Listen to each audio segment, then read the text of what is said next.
So Provo, Utah. Whereabouts in Utah is that? So it's just south of Salt Lake City. Okay, cool. Yeah, Provo's, downtown Salt Lake City proper, Salt Lake City Airport. Provo's about 45 minutes south. Nice. How you liking it out there? Right at the base.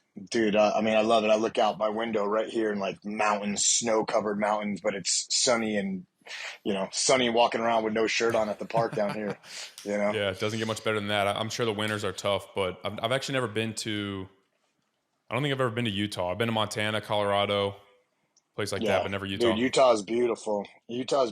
This winter was really mild for us, so it wasn't bad at all, but still like good skiing, good snowboarding. The winters aren't bad here. The communities are used to handling it, It's not wet, so it's like a lot of dry, powdery snow and stuff. And even like heavy snow, the communities handle it really well. Are you big into snowboarding, skiing, stuff like that in the winter? Yeah, snowboarding for sure. I snowboard during the winter and, just still go out and do a lot of the stuff that I do through the winter. Just suck it up and deal with the cold. And then as the snow starts melting, mountain biking, rock climbing, dirt biking, off-roading, hiking. That's awesome. Everything outdoors, man, Yeah, it seems like a haven for that. I went to Missoula, like the northeast side of Montana last summer, and then also in the winter, and I loved it both times. Like you can do cool things either time. And people often talk about the winters up there, but I had a buddy named Paul who talked about usable days. So like this is an interesting concept I'd never thought about. So in the winter in like Atlanta, where I'm from, it's cold enough where you can't do what you would normally do, like go to the park or go play baseball or whatever. But there's nothing else to do when it's cold. Like there's no mountains. Right. But in Utah and places like that, when it's cold, you can just go do mountain stuff, which is all the better. That's the thing. All year round, there's stuff we can do outdoors. And this is kind of the same thing, where I just moved from Louisiana. It's like summertime, there's some days that are so friggin' hot. You can't even go. You don't even want to go outside. It's so humid and so hot, So unless you're in the water or have a boat or out on a boat, it's like, what do? You stay inside in the AC. Winter times, it doesn't get that cold, but there are spats where we'll get like 30-degree days, but it's humid and wet and like just the moisture's it's just bone chilling. It's like there's nothing to do. There's no mountains, there's no snow. So like it's like out here all year round, we're outdoors. All year round, we're outdoors. After school, on the weekends, so it's rad.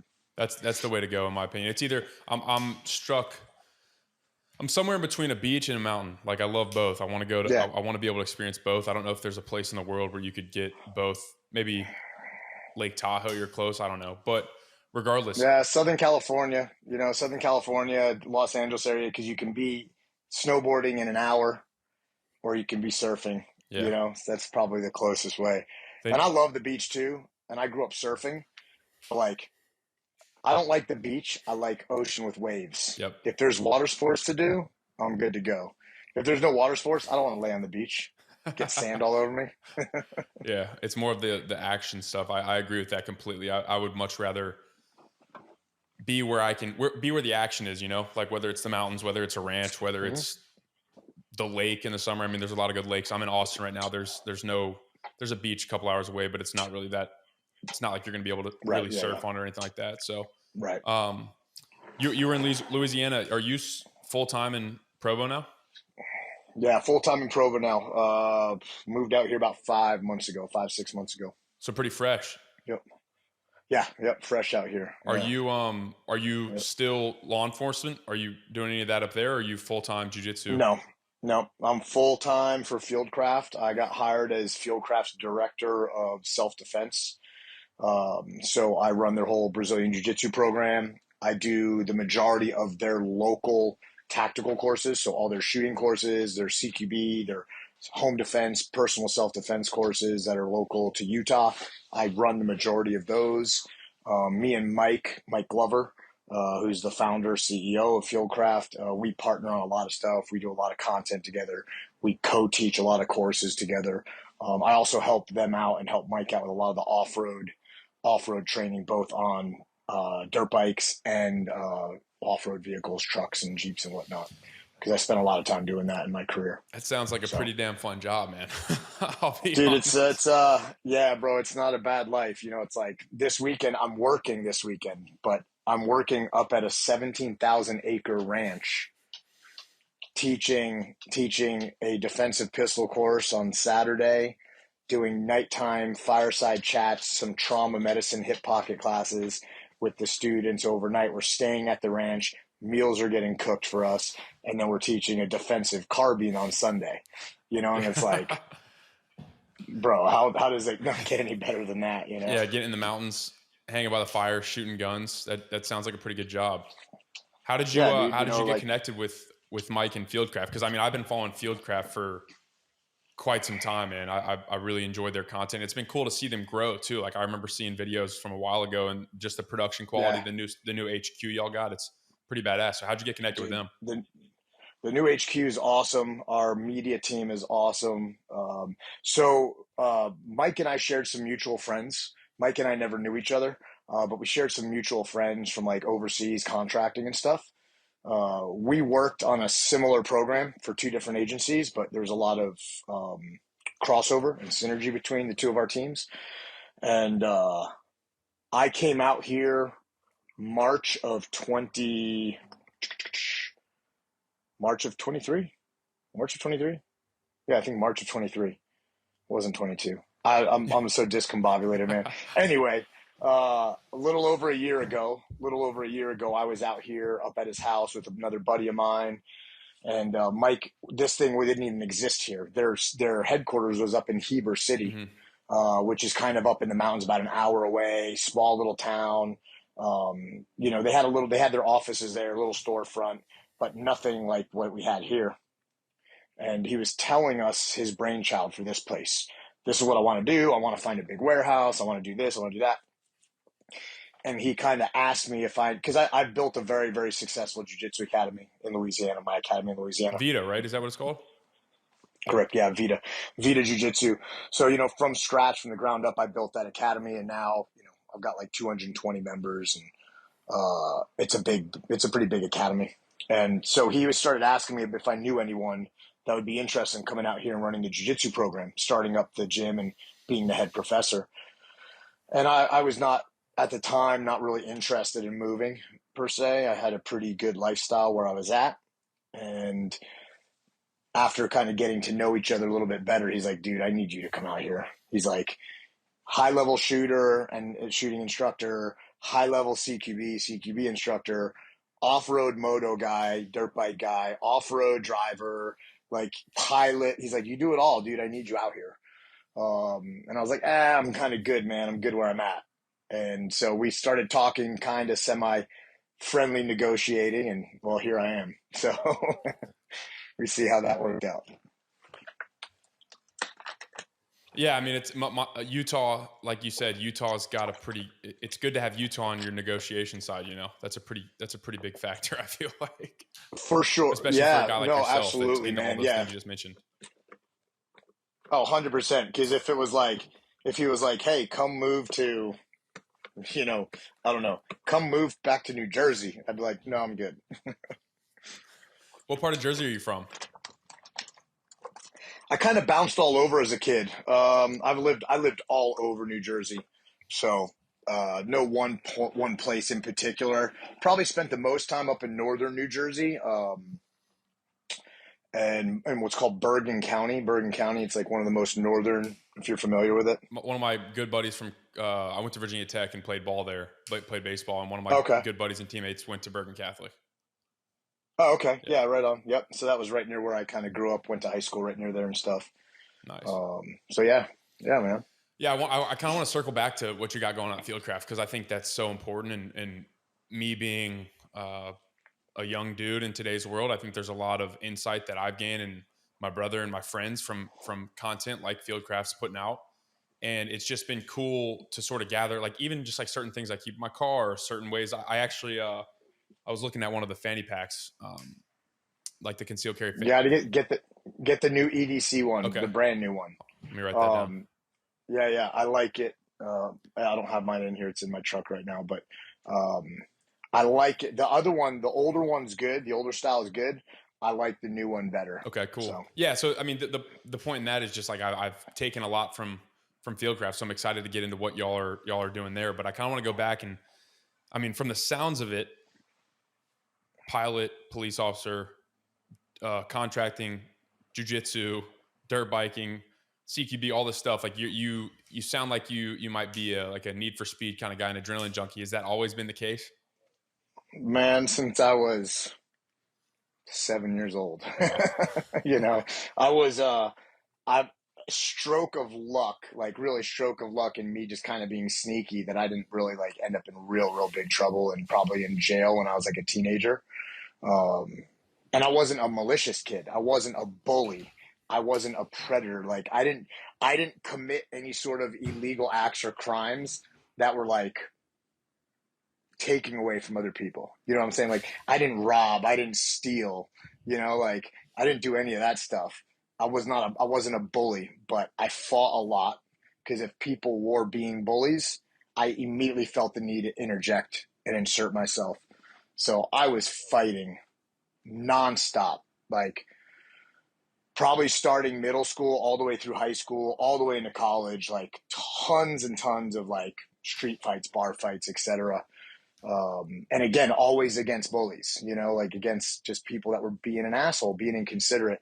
And part of it was for that adrenaline dump because I loved it. I don't know. I always said I'm never that tough. I was never that tough, but like, my skin is really thick. Like I've never been split. I've been hit hard, head butted, punched, fallen, you name it. I've never been split open. My skin's just thick, tough, Literally thick. like Yeah. yeah, literally like knock on wood, I've never broken a serious bone. And I've been in some like really bad crashes, dirt bike crashes, flipped vehicles, blown up, like all this stuff. And fortunately, like I've broken fingers and nose and toes and stuff like that. Um, and I have a jaw where I just liked getting hit. Like I'd get hit in a fight and I'd get even more spun up and like, yeah, let's go.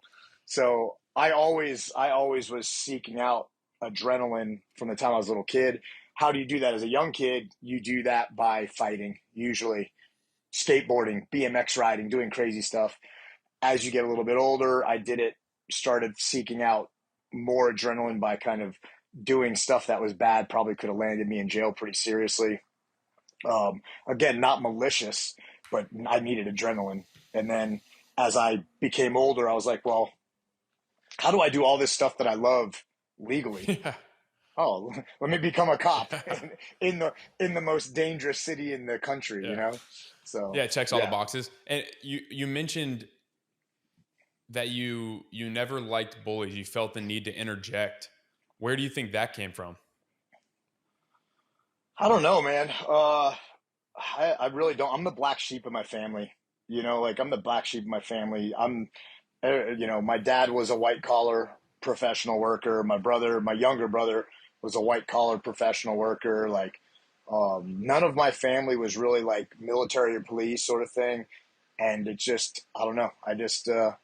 I was always seeking out excitement, danger, adrenaline. And and even now today, like as a 45-year-old man, like I, I can deal with like incompetent and stupid people.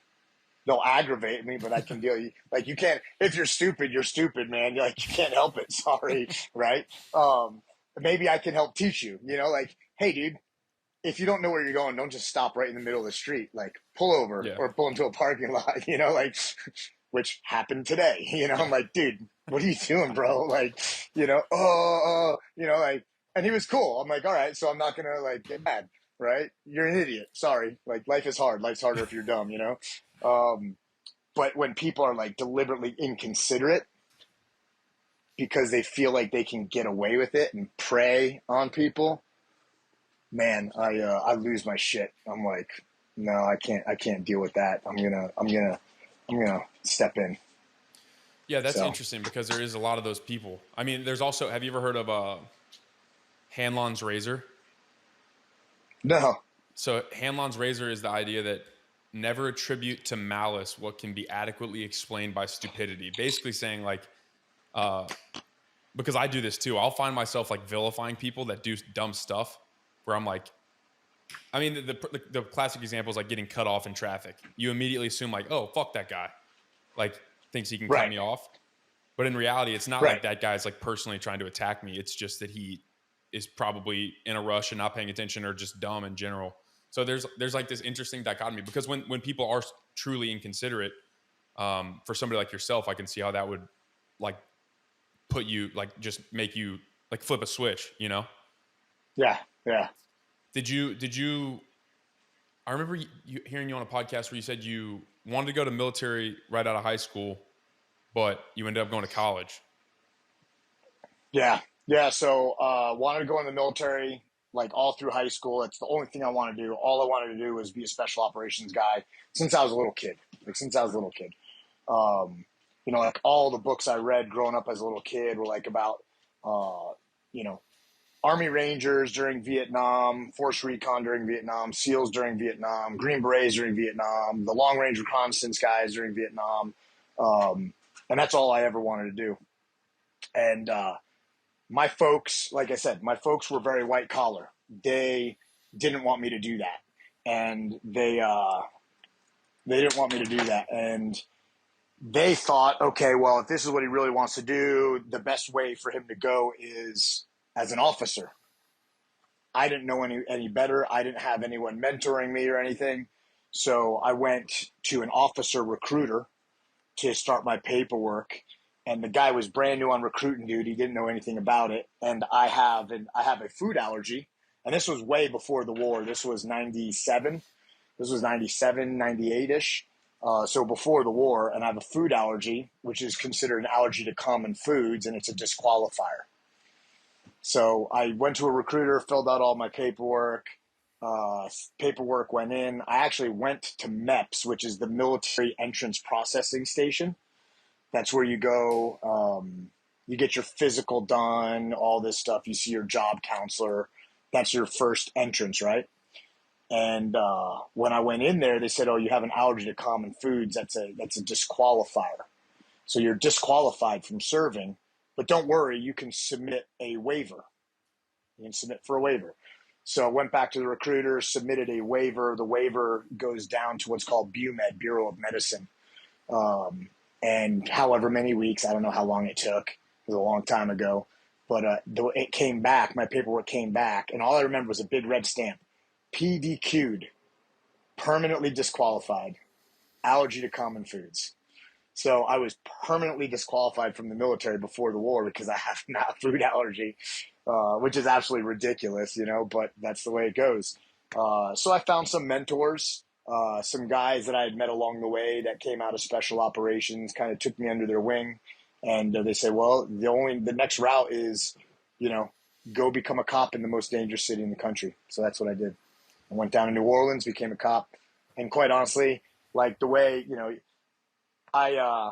you can't Monday morning quarterback. You can't look back and what if. And I got all the stuff that I wanted as a cop in New Orleans. I got a lot of excitement.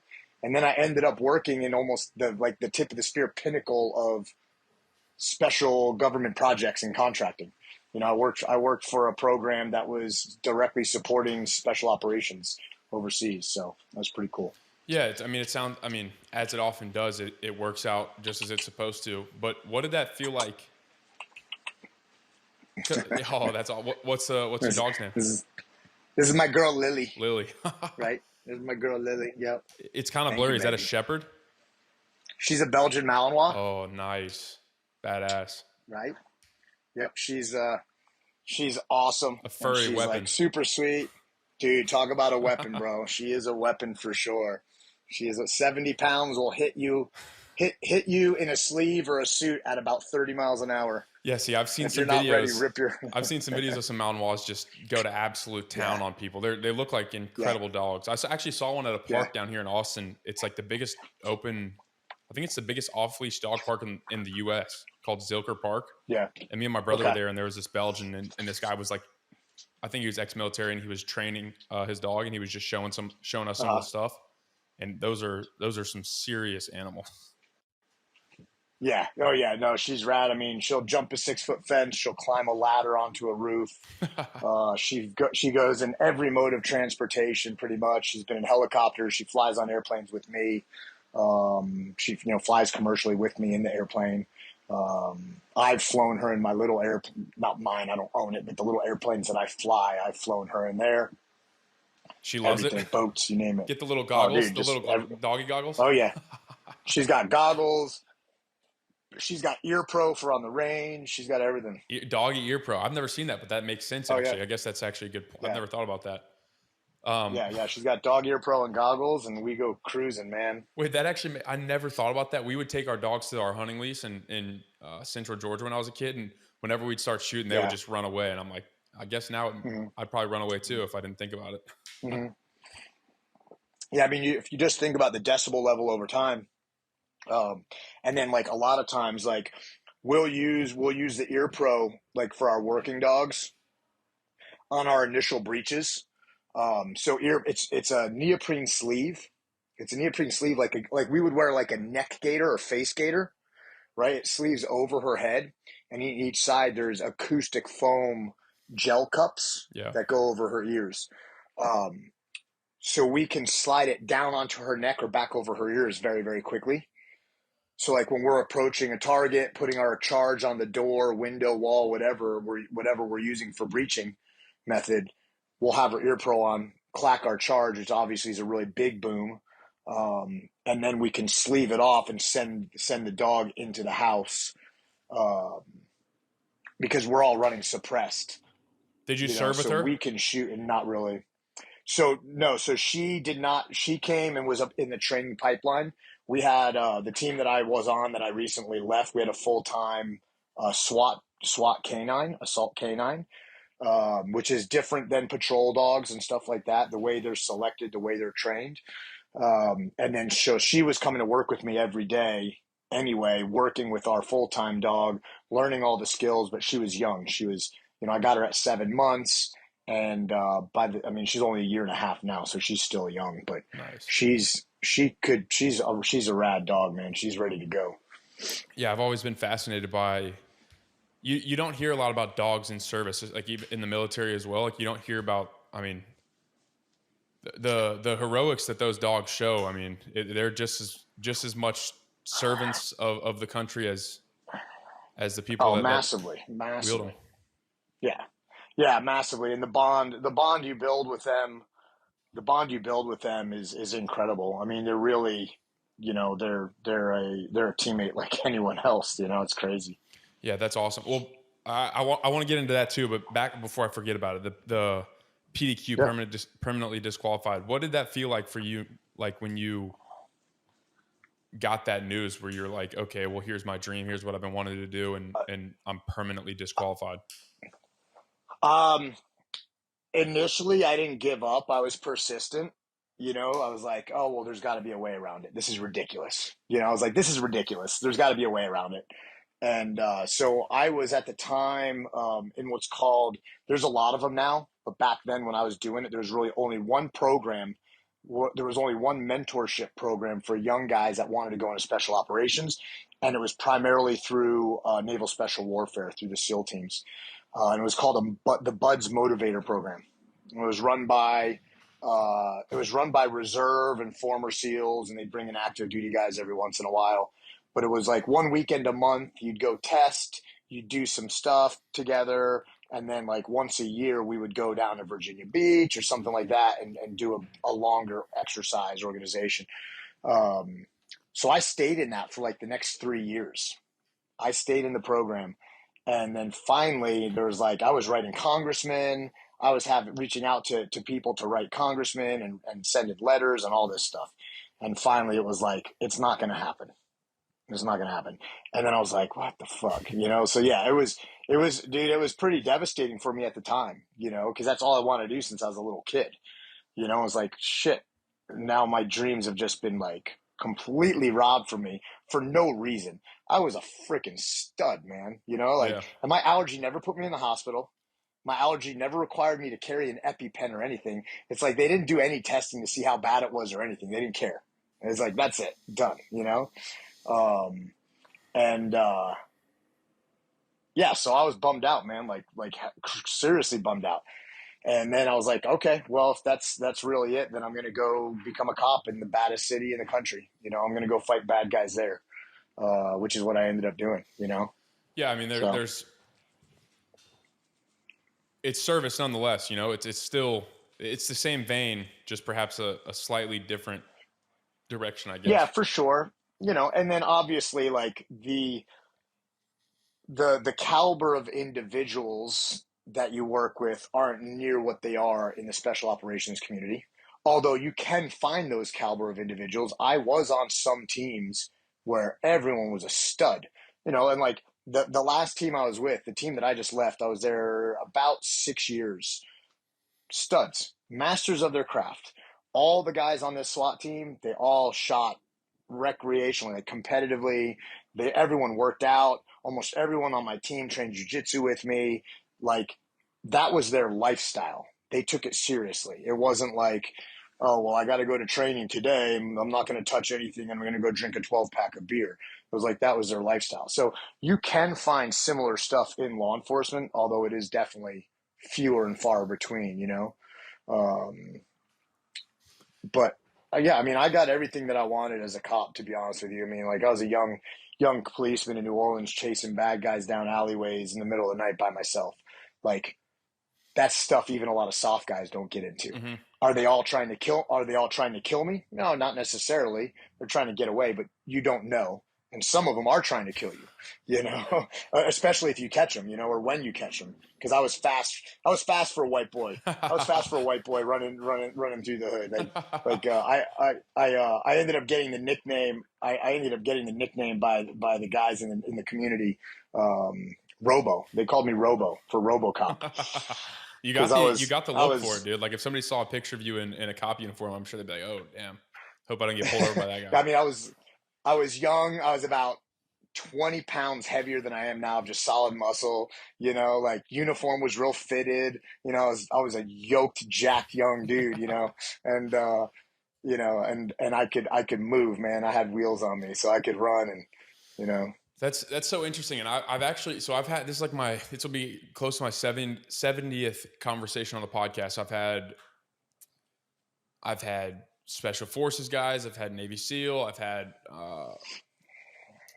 jiu-jitsu black belts, I've had professional fighters, professional baseball players, any number of people, but I haven't had the opportunity to really sit down and talk to somebody who served as a police officer. So I'm actually really excited to sort of pick your brain because obviously the last, I'd say probably, oh, wow, that's kind of crazy to think about. It's probably been like 15, 20 years now that I say it out loud. But like since the mid 2000s, the police, the public police relations have been like incredibly tumultuous, like just up and down and incredible. I Yeah, mean, as massively. you know, and you were kind of in the heart of that. And I understand you even had a little story where that affected you. So what was that like being in sort of the midst of like such a high tension career? I started noticing a difference or a negative shift. I didn't start noticing really a negative shift until about like 2010, 11, right? The early 2000s into mid 2000s, it was still like we could still be cops. We could still be crime fighters. We could still go get bad guys, do what we need to do. And whether the public supported us or not, they weren't lashing out against us, right? And our administration bosses typically backed us up. If it was good, if it was good, they'd back us up. Around 2010, 2011, that started changing a little bit. When I was a young cop, I could go do my job, and I don't remember. I mean, I know what happened, but I don't remember. Excuse me, I don't remember a shift that I worked that I didn't get into a car chase, a foot chase, some sort of scuffle or fight, or respond to a shooting, engage in, I was fortunate, lucky, unlucky, whatever you want to call it. I was in multiple car chases throughout my career, countless foot chases and fights throughout my career, several shootings, couple shootings and a couple gunfights, right? And there's a difference, right? A shooting is one way, only one person's shooting, Yeah. and whether that's you get the drop on them or not or whatever. And a gunfight is two way, right? Both people shooting. So to me there's a big important differentiation Yeah. between those two. Like not taking one away from the other, but a bad guy turns and pulls a gun and starts turning, you up and drop him, and he doesn't get to shoot you. Cool, that's the best outcome if you have to, right? But that's not a gunfight. Yeah. That's a shooting, right? A gunfight is bad guys bang, bang, bang, banging at you, and you're banging back, right? And you're using tactics, techniques, procedures to maneuver on them, utilizing cover and concealment to flank them and maneuver on them and get an angle to engage them, right? So there's for me, a big difference in discerning, okay, was it a shooting? Was it a gunfight? Right? Yeah, and those are nuances that like somebody like myself know? wouldn't. I obviously wouldn't understand that, or most people that listen to this because they like I would have thought, oh, shooting, gunfight, same thing. Right. So I've had both. What would I rather have? I'd rather have a shooting. I'd rather not have a gunfight. I don't want the bad guy shooting at me if I don't have to. Yeah. But we don't live in a perfect world. So I've been fortunate. I got a lot of experience. I took my job very, very seriously. I always held myself to a higher standard. I never wanted to be the slug overweight cop. I was still in my mind, even though I couldn't go into special operations, that's the standard I needed to carry myself to. So working out, lifting, running, training jiu-jitsu, boxing, shooting, going to the range. I started shooting USPSA, which is competitive shooting, shot a little 2-gun, 3-gun matches, like trying to going to every school and every bit of training that I could. And man, I had a good, lucky career. I worked everything from patrol to a proactive street crimes unit to plainclothes narcotics. I worked undercover assignments. I worked confidential informants, surveillance. I worked for what's called our intelligence bureau, working higher level criminals and working the investigations to track them down so then we could take them into custody. And then SWAT, and I was my team that I just left. I was the explosive breacher on the team. We had a couple other explosive breachers with me that worked with me. I was the oldest guy on the team with the most amount of experience. So I was one of the senior assaulters on the team, and then did a lot of the training and ran a lot of the training for the guys and with the guys. So I had a really good team, studs. Everyone on the team was a stud, and we all pushed each other, so I can't complain. Yeah. I mean, dude, and my police work actually helped me in contracting when I was overseas. So yeah, it sounds like it would, especially if you're in an environment like New Orleans. What was like when you started to notice that shift? You said in like 2010, 2011. Was it like, it probably wasn't just like one event, but how did your day-to-day change as a police officer and the people you serve with? Like how did like a traffic stop, a regular traffic stop, like how did your mindset change, if there was a change? Man, I think in my entire career, I made like 3 traffic stops. two of the three while I was in field training as a rookie, because I had to for the marks. Yeah. I made one legitimate traffic stop in my entire career. Oh, damn. As a policeman, because I was already surveilling a target. Yeah.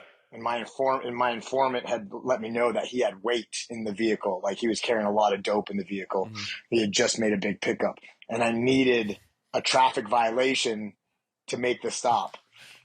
And he made a turn without using his signal, so I pulled him over for not using a signal. And then there we go. Hey, you're the guy I've been looking for all along. So I didn't make traffic stops very much, but just even not traffic stops, like just a regular patrol, whatever it was. For you? For me, it was kind of personal. So I was involved in actually the second. I was involved in the second officer-involved shooting of 2009. Yeah, 2009, 2010. It all seems so long ago. It was New Year's Day. Oh wow. 3 a.m. New Year's Day. I guess it would have been 2009 turning 2010, I think. So I was involved in the second second officer involved shooting of that year. And we made a traffic stop based on a shooting had just occurred in the area. And we made a traffic stop. I was with a group of officers. We're doing like caravan patrolling. New Year's Eve in New Orleans is fucking wild, you know. Pardon my language if I cuss a little bit. I don't know your audience. It kind of slips out. Totally fine. All right. I just did Chad Robichaux's podcast with Chad and Sean, the Resilient podcast, and I made a point, and I didn't cuss once. I was really proud of myself. But no, you're good. It is what it is. So so we ended up making a traffic stop on a vehicle that matched the description. You know, dude was being very suspicious. 3 a.m, sitting in his car on the street, facing the wrong way, dome light on, doing something in his car. And when we pulled up, one of my partners was like, "Oh shit, gun, gun, gun!" And I bailed out of the vehicle that I was in, riding kind of in the back passenger seat, and I bailed out, came around behind using the hood of another car as cover, giving him commands, and he shot at me through the rear window. Long story short, we actually shot at each other for about half of a city block. And he turned the corner, I turned the corner, and then I ended up, shooting him to the ground. He ended up passing away. He ended up dying, gun in his hand, finger in the trigger guard. Like, all the evidence was there that he shot at me. All the evidence that was there that he was pointing a gun at me, yada, yada, yada. Well, white cop, young black guy. And I say young, like he wasn't like 13. He was like in his early 20s. He was a grown man. He knew what he was doing. And then same thing, like in the car, he was carrying what he engaged me with was a mini Glock, a compact Glock with a 30-round extended magazine. And then in his car, he had a 12-gauge shotgun with a bunch of rounds on the seat. So like he was up to something, and I just got hung out to dry. It became a race thing. They were trying to say that I violated his civil rights and it was an illegal stop and all this. And I gunned down this young black guy in the street because I was a racist. I'm like, look at my history as a cop. There's no complaints on me about, at all. Yeah. And obviously I had use of force complaints because that happens. Yeah. Like if, you have that. But, and so anyway, I got hung out to dry because of the race thing. And that's when I really, like, personally, that affected me. So I ended up waiting. Investigation got cleared. Shoot was good. Everything's good. I ended up resigning. I was like, if this is how I'm going to get treated and my administration and my boss are going to hang me out to dry and I'll support me, then why am I risking my life and my livelihood for an organization that doesn't care about me? So I went back to contracting because I contracted a little bit in between my law enforcement career. But unfortunately, there's been a massive negative shift in the culture of law enforcement.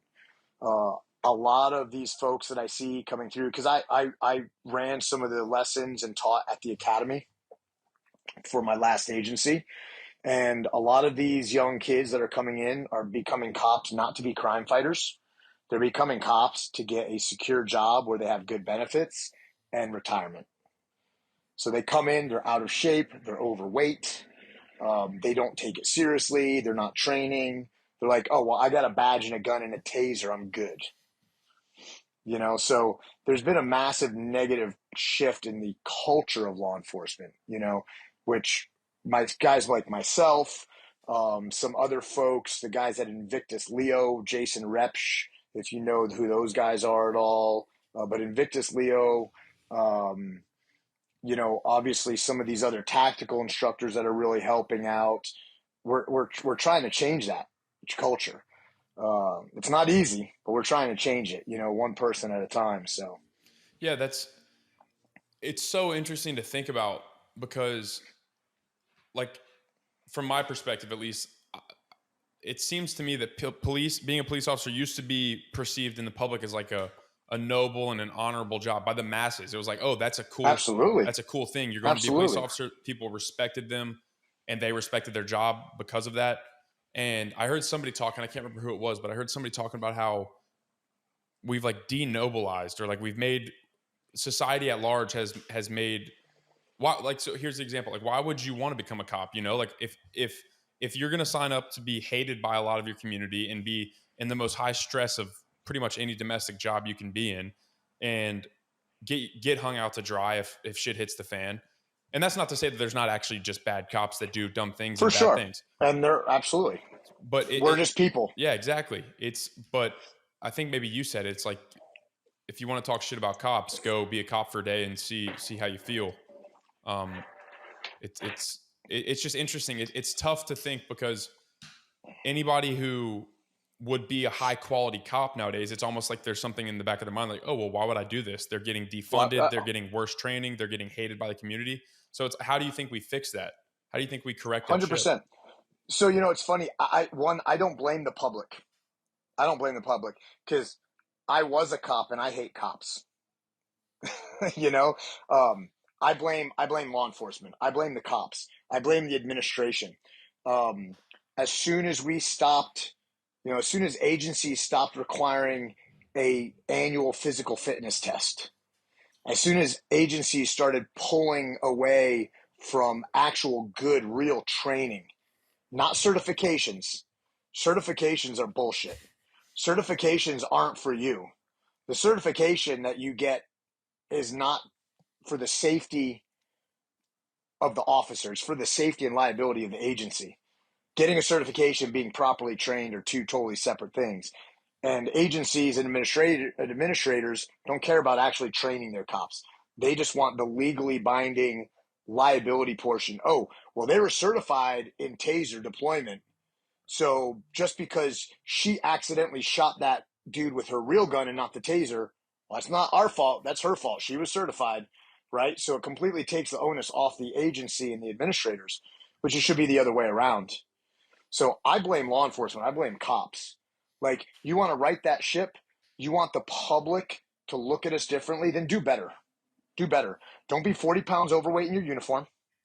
Don't peacock and act like a bully and an asshole because you have a gun and a badge, right? Be polite. Be courteous. Be competent.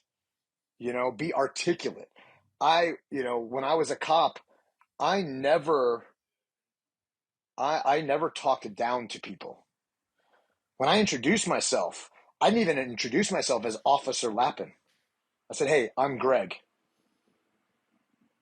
Right? But this is what I do. I'm an officer. You already know I'm a cop. I got a badge on and a gun. I'm a cop. I don't have to tell you I'm Officer Lapin. Hey, my name's Greg. Here's why I'm here today. Here's why I'm stopping you. Here's why this, right? But I was also competent and confident. I was telling you, I can speak very politely to you and I can smile and I can still pick you up and dump you on your head on the concrete. Yeah. I don't need to motherfuck you. I don't need to call you names or talk down to you. I don't need to posture and act tough. Acting tough is way overrated. I'd rather be cool and be chill. And if we don't have to fight, cool, I'd rather that. But if you want to get down, look at me. Look at my ears. I'm happy. We can bang, dude. We can go. Well, dude, the competency is that's such a good point, that the confidence to be that way comes from the competency. And it's something that I've thought about and noticed a lot. I'm from Atlanta, and it's that's a massive police department. Obviously, not a very there's parts of that city that are not good, and just seeing some of the dynamics over the last 10 years, like you mentioned it, seeing a cop that's legitimately almost obese, and I'm like, how does that even make sense? So I didn't know that they lifted a ban. Why did they lift the fitness test thing? So it's department specific. Okay. But most departments nowadays don't require an annual physical fitness test for their officers or deputies. Why is that? Why? Because people are going to fail. Well, what do you do when someone fails? What do you pull them off the street? Now that's hurting your manpower. Now that's hurting budget because now you got to give other guys overtime. What are you going to reprimand them or put them on probation? And administrators don't want to do that because the other side of the coin too is sergeants, lieutenants, captains that should be held to the same standard, if not a higher standard. They don't want to do it either. So you got overweight sergeants and overweight lieutenants and overweight captains. How are they going to tell patrol officers or enforcement deputies that they've got to go run a PT test today? Oh, but I don't have to because I'm 40 pounds overweight stuffing a donut in my mouth, you know? Well, that's like that's the whole So, stereotype. The donut, like the donut and the coffee, like the fat oh cop yeah, with the the donut. donut and the coffee, bro. And I'll tell you, like, it's funny, like a couple times in my career when I was a young cop in uniform, primarily when I was a young uniform cop, I'd have guys like that I was there, like, go eat a fucking donut, a pig. And I'm like, hey, motherfucker, do I look like I eat fucking donuts, dude? Do I look like I eat donuts? You want to test me? Like, um, so, but yeah, I mean, it's like we got to hold ourselves to a higher standard. Administrators got to hold themselves to a higher standard. So, in my opinion, I've had this discussion before. It's all revolves around one issue. It's fiscal. It's financial. It's money. You're 24, 24. you said? 24 years old, right? You're a collegiate athlete. You're still in good shape, college educated, well spoken, right? Why would you want to go to a city where you're going to get poor training? You're going to be around a bunch of other slugs. You're going to be doing a dangerous job that you're not going to be supported or backed up in for $38,000 a year. I wouldn't simply. Yeah, that's a great Right, point. right, exactly. You wouldn't.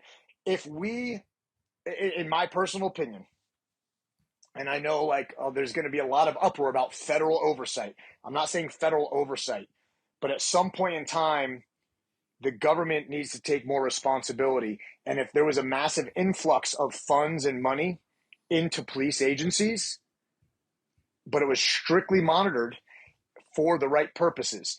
If you made a police agency, and I would love to do this experiment, let me start a police agency. If you made a police agency like special operations, super elite, this is the hardest training any police officer will ever receive. Our police academy has a 50% attrition rate. I don't care if 40 people show up and I graduate 2 of you. If you don't make it, you don't make it. When you start, though, you're immediately getting paid $75,000 a year. You're going to get the best equipment. You're going to get the best training. You're going to be held to the highest standard. All of your bosses are going to be been there, done that guys. What kind of recruits do you think we'd be getting to that agency? We wouldn't be getting these young kids that play fucking Fortnite and are 40 pounds overweight at 21 years old. We'd be getting dudes like yourself, like, oh, I want to test myself. I want to see if I can get through that training. What kind of police academy has a 50% attrition rate, right? So you're going to start getting these younger, tougher guys that are more educated, more well-spoken, physically fit, and not to mention hold themselves to a higher moral and ethical standard. The other side of the coin is like cops should be on a rotation. Any special operations unit has a rotation, right? They have a deployment cycle, they have a training cycle, and they have usually like a demobilization cycle, right? Kind of downtime, repairing gear, going through all that stuff. If you did a rotation similar to that in the weekly schedule of a police officer, hey, you're on your working shift. Your next day is a training shift. Your next day is your down or mobilization shift, right? So now every 3 days, they're getting training. Every 3 days, they're at the range or they're in the shoot house or they're doing traffic stops or driving, right? And they maintain this high level of skill. Well, now you have much more competent officers. That's going to lower the agency's liability because they're not going to be as likely to go to a gun and shoot someone who's unarmed or tase someone while they're running and then they smash their head on the concrete or crash their vehicle out in a high-speed pursuit because they don't know how to drive that well, and you'd have a much higher level law enforcement agency with much higher level individuals, not just physically, but mentally. They'd be more intelligent. They'd be more morally and ethically proper and correct. That'll fix it. That'll fix it, but every agency would have to do that. Yeah. And it's a money thing. Do you know of any agencies throughout the country that are doing something like that? Is there any that stand out that are like, okay, these guys are at least on that track? There are a couple of agencies that I've worked with that are definitely at a much higher level. Las Vegas Metro, they're pretty squared away. Now you're talking about Las Vegas, a city with tons and tons of money. Yeah. So they've got the funding. And but the like safety of that Las city Vegas, is directly correlated to the amount of money the city makes because of tourism and all that stuff. So that makes sense. 100%, absolutely. Now with especially like with the terrorist threats on a city like Las Vegas, right? That is a more influx of money and federal funding and everything. So like Las Vegas Metro is actually a really squared away agency. Their SWAT team, I know some of the guys in their SWAT team personally, they're freaking squared away. Their SWAT team is like a soft unit, like a special operations force unit, and there's a couple of agencies, some agencies down in Florida do a really good job. I spent some time with Albuquerque SWAT years ago. They were squared away. I don't know what they're like now. And there's some organizations. My organization was not bad. The SWAT team guys were obviously at a much higher level than a lot of the road deputies, but still, pretty good organization.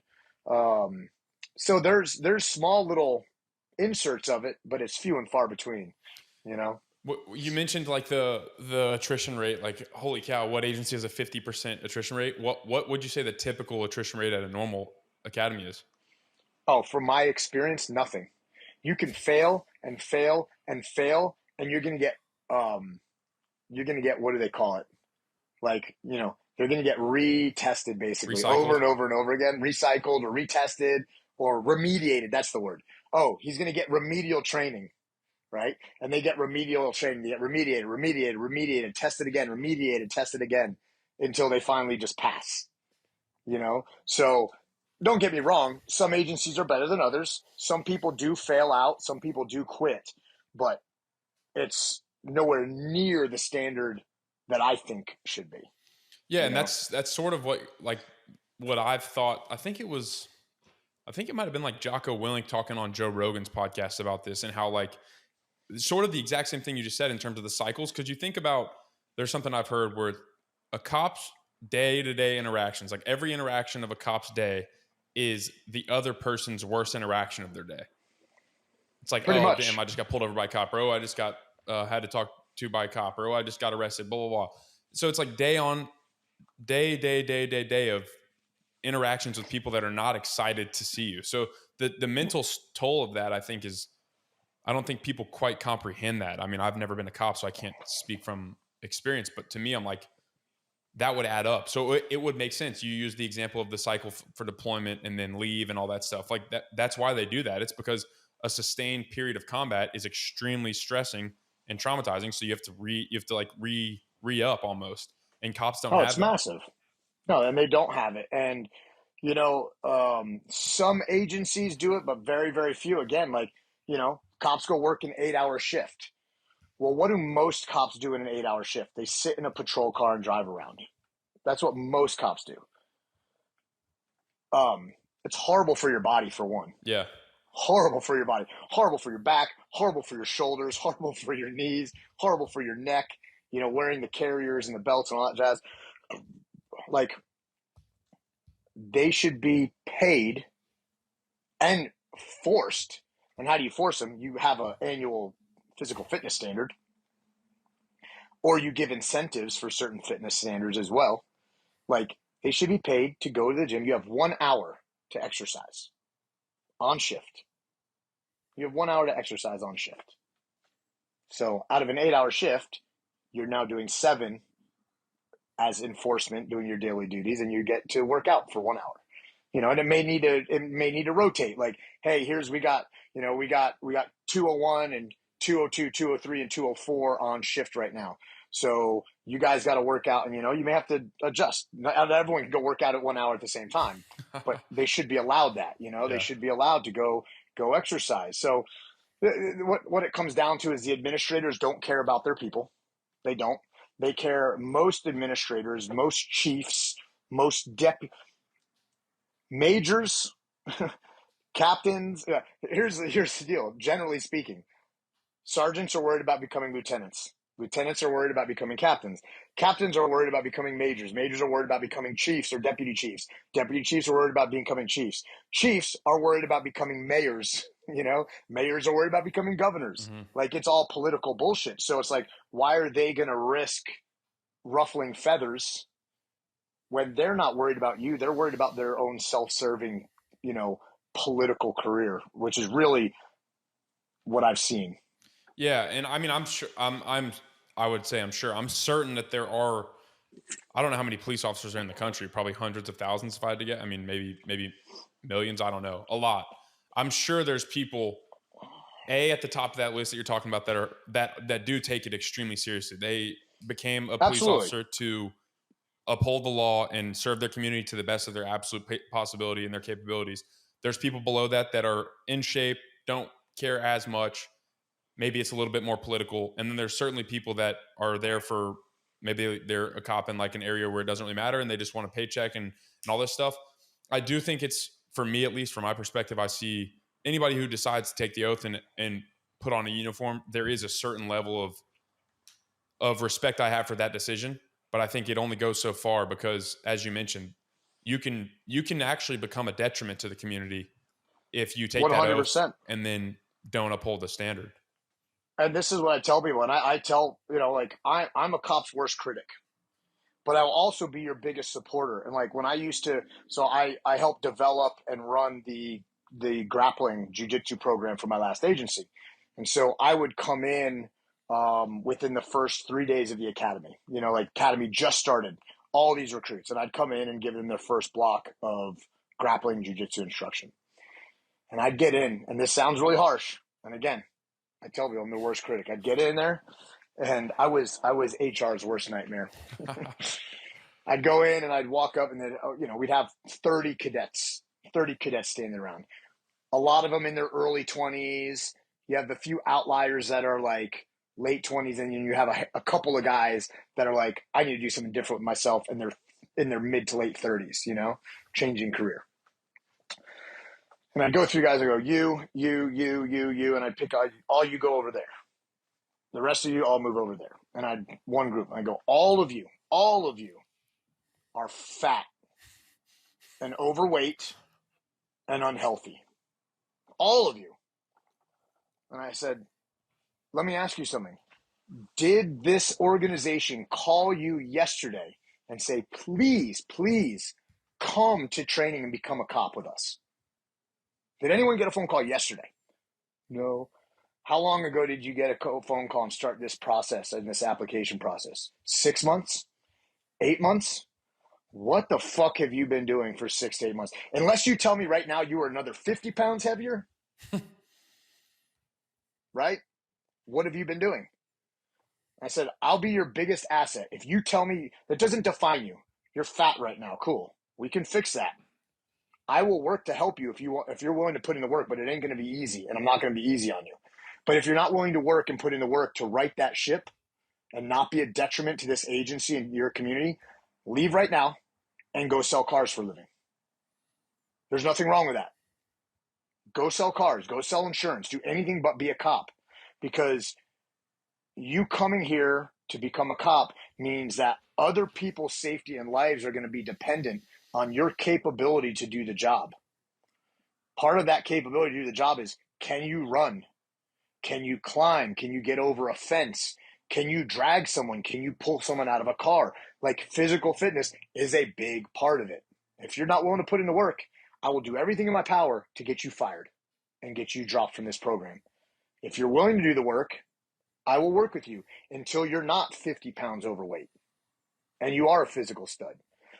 Most people in life nowadays aren't willing to do the work, So yeah, it's so, I'm like trying to tie all these strings together in my dumb, stupid 24-year-old mind, like to see where I could find the answer, but I just like can't figure out where it would end.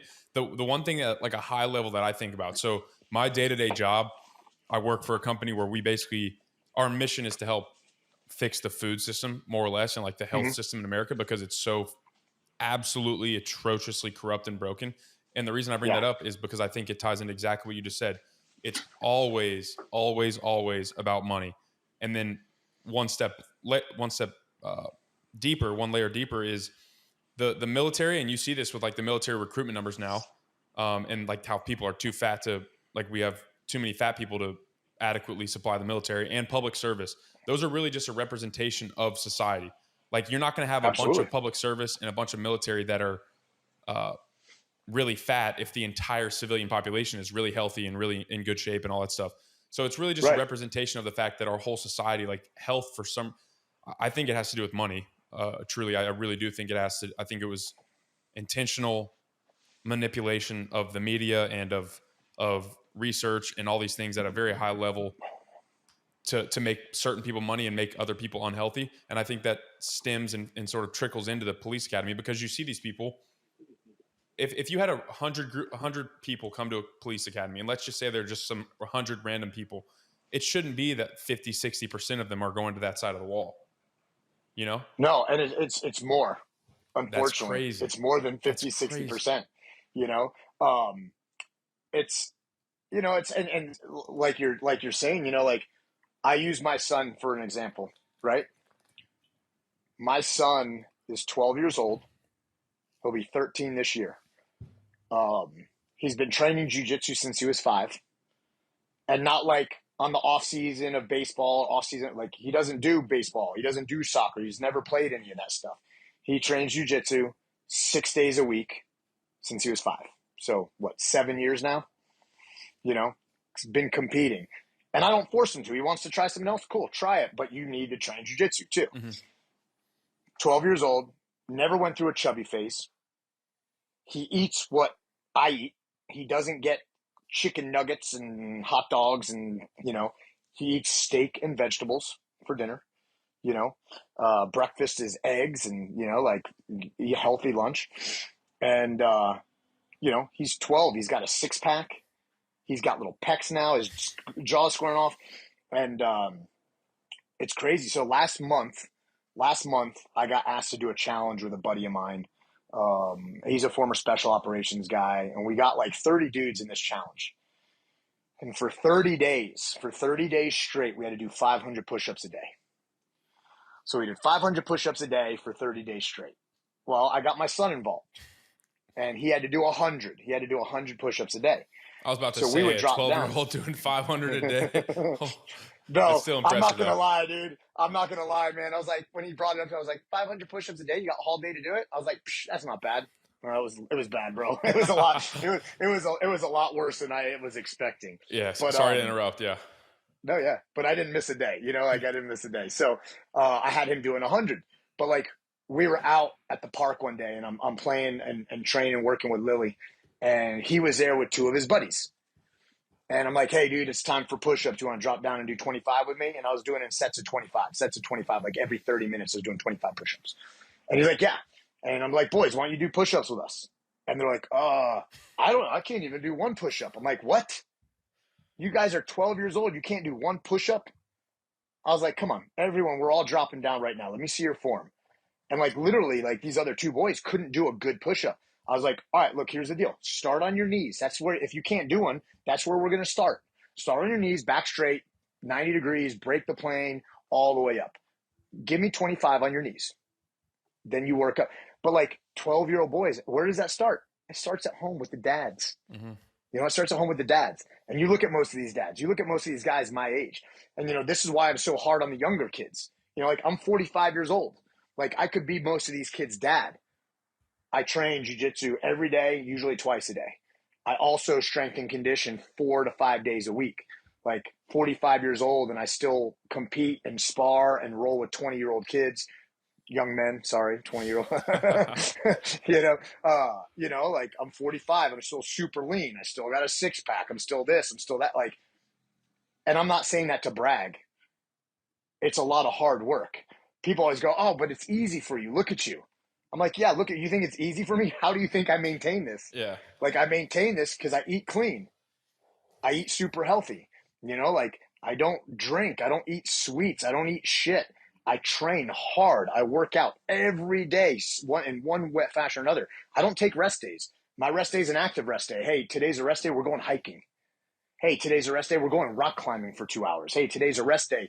I'm going to go ride my dirt bike off road. Like, I don't do rest days. It's an active rest day. Hey, today's a rest day. Okay, I'm building a fence in the backyard, But if I can do it at 45, anyone can do it. Like They can certainly do it at 21, 22 years old, But it starts young. And we have a lot of fathers now that are, like one of the kids in our neighborhood, his dad, like the way he makes money is by playing Fortnite on YouTube or some shit. I'm like, what? He's a grown ass man. I don't even know what Fortnite is. I've never seen it. I've never played it. I don't, like, literally, other than hearing my kid talk about it, I don't even know what it is. We don't have a video game console in our house. We don't have video games in our house at all. I'm like, you're a grown ass man.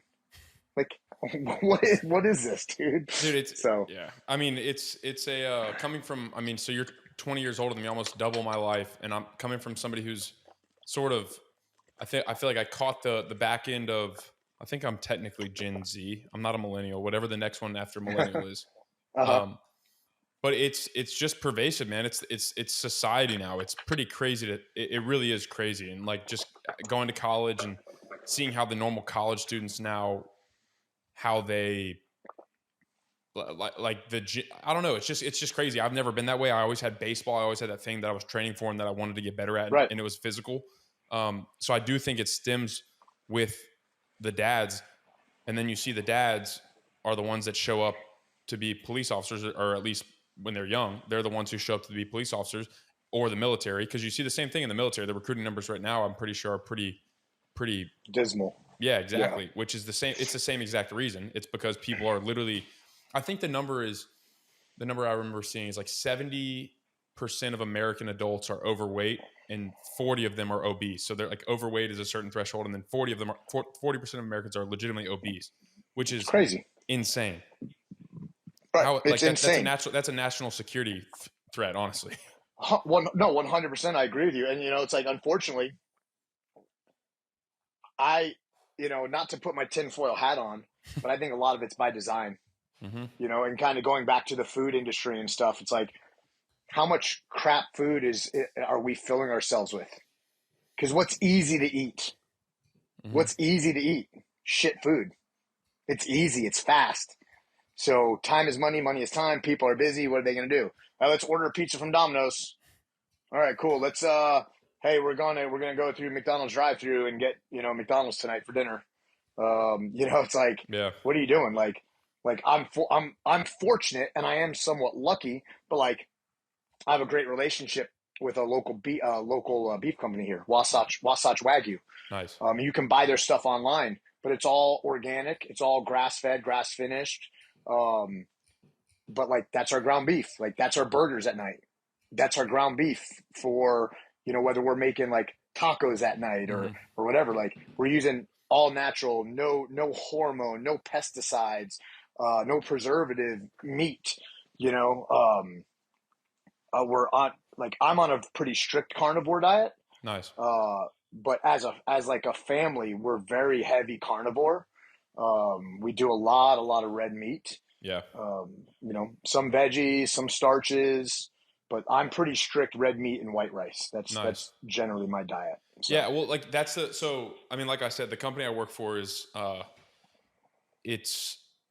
it's called Meat Mafia. So if that's any indication on what Meat Mafia? Yeah. Oh yeah, dude. I like that. They've got the two founders, they have a good podcast, and, basically we have an agency as well, but long story short, like, our mission is to literally like help fix those things, because you're exactly right. And this is tinfoil for me too, but a connection that I've drawn recently, and I don't know much about it, but if you look at like the obesity, do you know that 19%, I think that's the number, 19% of American children from 2 to 19 are obese? 19%. It's ridiculous. That's 1 in 5 children. How is a child obese? That's like, that should be impossible. It should be impossible for a little kid to be obese.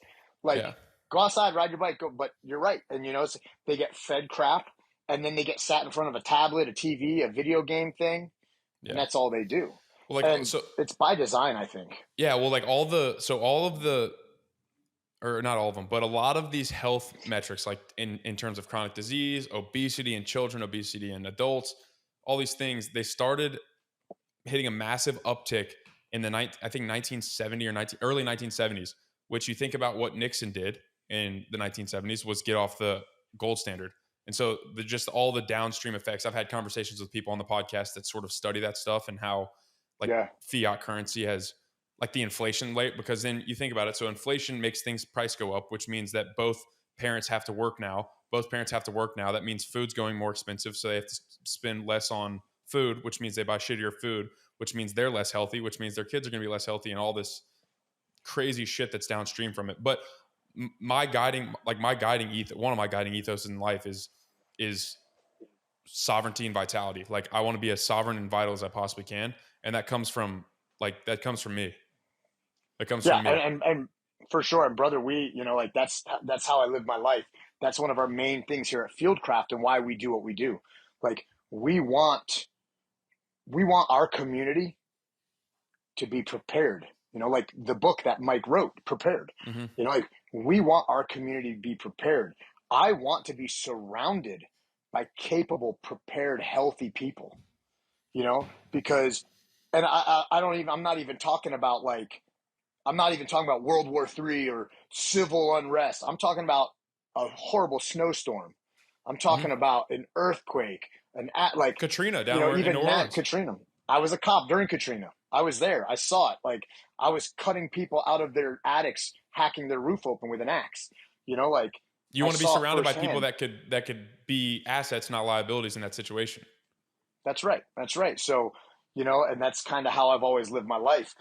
For me, like, COVID was put a big magnifying glass on it I think for a lot of people, but I kind of don't really care what the federal government does anymore. I really don't. Because if they do something that so negatively detracts against my lifestyle, I'm just not going to do it. I'm just not going to do it. Come and get me. Yeah. Right. If Greg Lapin's that big of a deal that he's not paying enough of his taxes or whatever because they've done something outlandish, then come and get me. Like, cool. For me, I'm more concerned about local government. I'm more concerned about my school board for my kids, what my local community government's doing, right? Because that's really what can affect my day-to-day life. So I was like, cool, whatever. I think all the people in Washington are corrupt and self-serving for the most part. I think most politicians, especially career politicians for sure. They're self-serving and corrupt for the most part. Don't get me wrong. I know there's some good ones out there, but as a general rule, I think especially if you're a career politician, what's the reason, right? How are career politicians so wealthy? Yeah. Like, no, if you're a public servant, I'm not saying you shouldn't be able to live a quality lifestyle. And I mean public servant from a law enforcement officer, right, to military, to a government office. Like, why does a congressman get paid so much more money than a sergeant on a police department? Why does a congressman get paid so much more money than someone in our military? Like, is one job more important than the other, or safer than the other, or this or that? Like, I don't think if you're a politician, you should not be a millionaire unless you made your money in the private sector prior to becoming a politician. If you made your money because you're a good businessman and then you decided you wanted to do better for the government, for the country, and you became a politician, cool. Okay, you made your millions prior to, and now you're a politician, roger that. But you're a career politician and you're a multi-millionaire? How the fuck does that happen, dude? There's some pretty funny statistics or memes of like specific politicians that I'm drawing a blank on the names, but like it's like their yearly salary over the last 30 years that they've been politicians, and it's their personal net worth. And it's like they would have to work thousands of years and save all their money for them to achieve that. Yeah. Right, to achieve that. So how does that happen? Backdoor, underhand deals, corruption, man. Yeah. And it's I think localism is that's another thing we really harp on, because we work with ranches, like some regenerative ranches, and localism needs to be revitalized. And your comment about being an asset or liability to your community, I think about a lot of stuff from the like a tribe. Like, I don't know why, I love American Indian history. I love like Western frontiers history. Dude, that's one of our mottos, man. This is our tribe. We have it all over HQ. Yeah, that's tribe, dude. That's funny. I didn't know that, but I'm going to grab my charging cable. Keep talking. Yeah. I'm just grabbing my charging cable. All good. I think about it a lot of things from like a tribal perspective, and like what like a Cheyenne tribe would have done, or like a Comanche tribe or something like that. And not to say that just because it is how it ought to be, but I think about the idea that you're in a band of 150 people. If you're a liability, like, you're going to get you're just going to get cast out of the tribe. Like, For sure. if you were the person that stole all the food and got fat and couldn't be a warrior, couldn't farm or whatever you had to do for your tribe, you would have just gotten cast out, or you would have gotten corrected by the tribe. And we don't have that anymore. We don't have that accountability. You're the one that ends up getting killed on the hunt. Yeah. Or you're the one that ends up getting killed when you go to fight the neighboring tribe. Yeah. You know, like exactly. You end up dying. You don't stay in the tribe if you're the weakest link. Yeah. You know? So it's just I guess it's like it's a personal ethos of like not wanting to be the weakest link. Which where that comes from is probably a lot more complex than it maybe seems. But I don't know. I'm totally aligned with what y'all are doing at Fieldcraft, and like the whole idea that like my vision for my life is however inaccurate it will turn out to be is that like I want to have a tribe, like a more or less a tribe of people that I can trust and people that I live life with and people that are aligned with me value wise and principle wise and all these things. But we don't have that in 99.999% of America. We have lost that, which is sad to me, because I hear about like stories from my grandpa and my papa and when they're growing up in Texas and in Ohio and like the community that they had, the tribe. Yeah. And they knew their neighbors. And they not even just they knew them. Like I know they were like close friends with their neighbors just because that's how it was. Took care of each other. Exactly. You know, I always told people would ask me about like hurricanes hitting and stuff. And honestly, like when we would have massive hurricanes hit Louisiana, the aftermath was my favorite time. Because like my neighborhood, for example, all the men would come out with their chainsaws and their tractors and start cutting people out of their houses, cutting trees out of the road, clearing driveways. All the women were tending to the kids, bringing ice water and lemonade and food out for the men that were working, cutting all the trees down. And women, oh, that's sexist, blah, blah, blah. Cool. You wield a commercial grade freaking steel chainsaw for 6 hours. Right? You know, like you ain't going to do it. Like there's a difference between men and women, plain and simple. There's an idea that in times of catastrophe, gender roles are revealed. Which is interesting. But you know what? It makes it work and everyone's happy. Everyone's happy. And it makes Have you read Tribe by Sebastian Junger? I have not, but I'm familiar with it. Dude, it's like, it's a very small book, like very short, and the pages are small, super short read. Phenomenal. It talks about this exact thing, how he was a reporter in like the Yugoslavian Civil War or something like that. Yeah. Back in the 90s maybe, or the early 2000s, and how he would talk to people, and the war was atrocious. Like people are living in subway tunnels, like no job, no food, no whatever. And then he's talking to people and they would like reluctantly say that they missed it.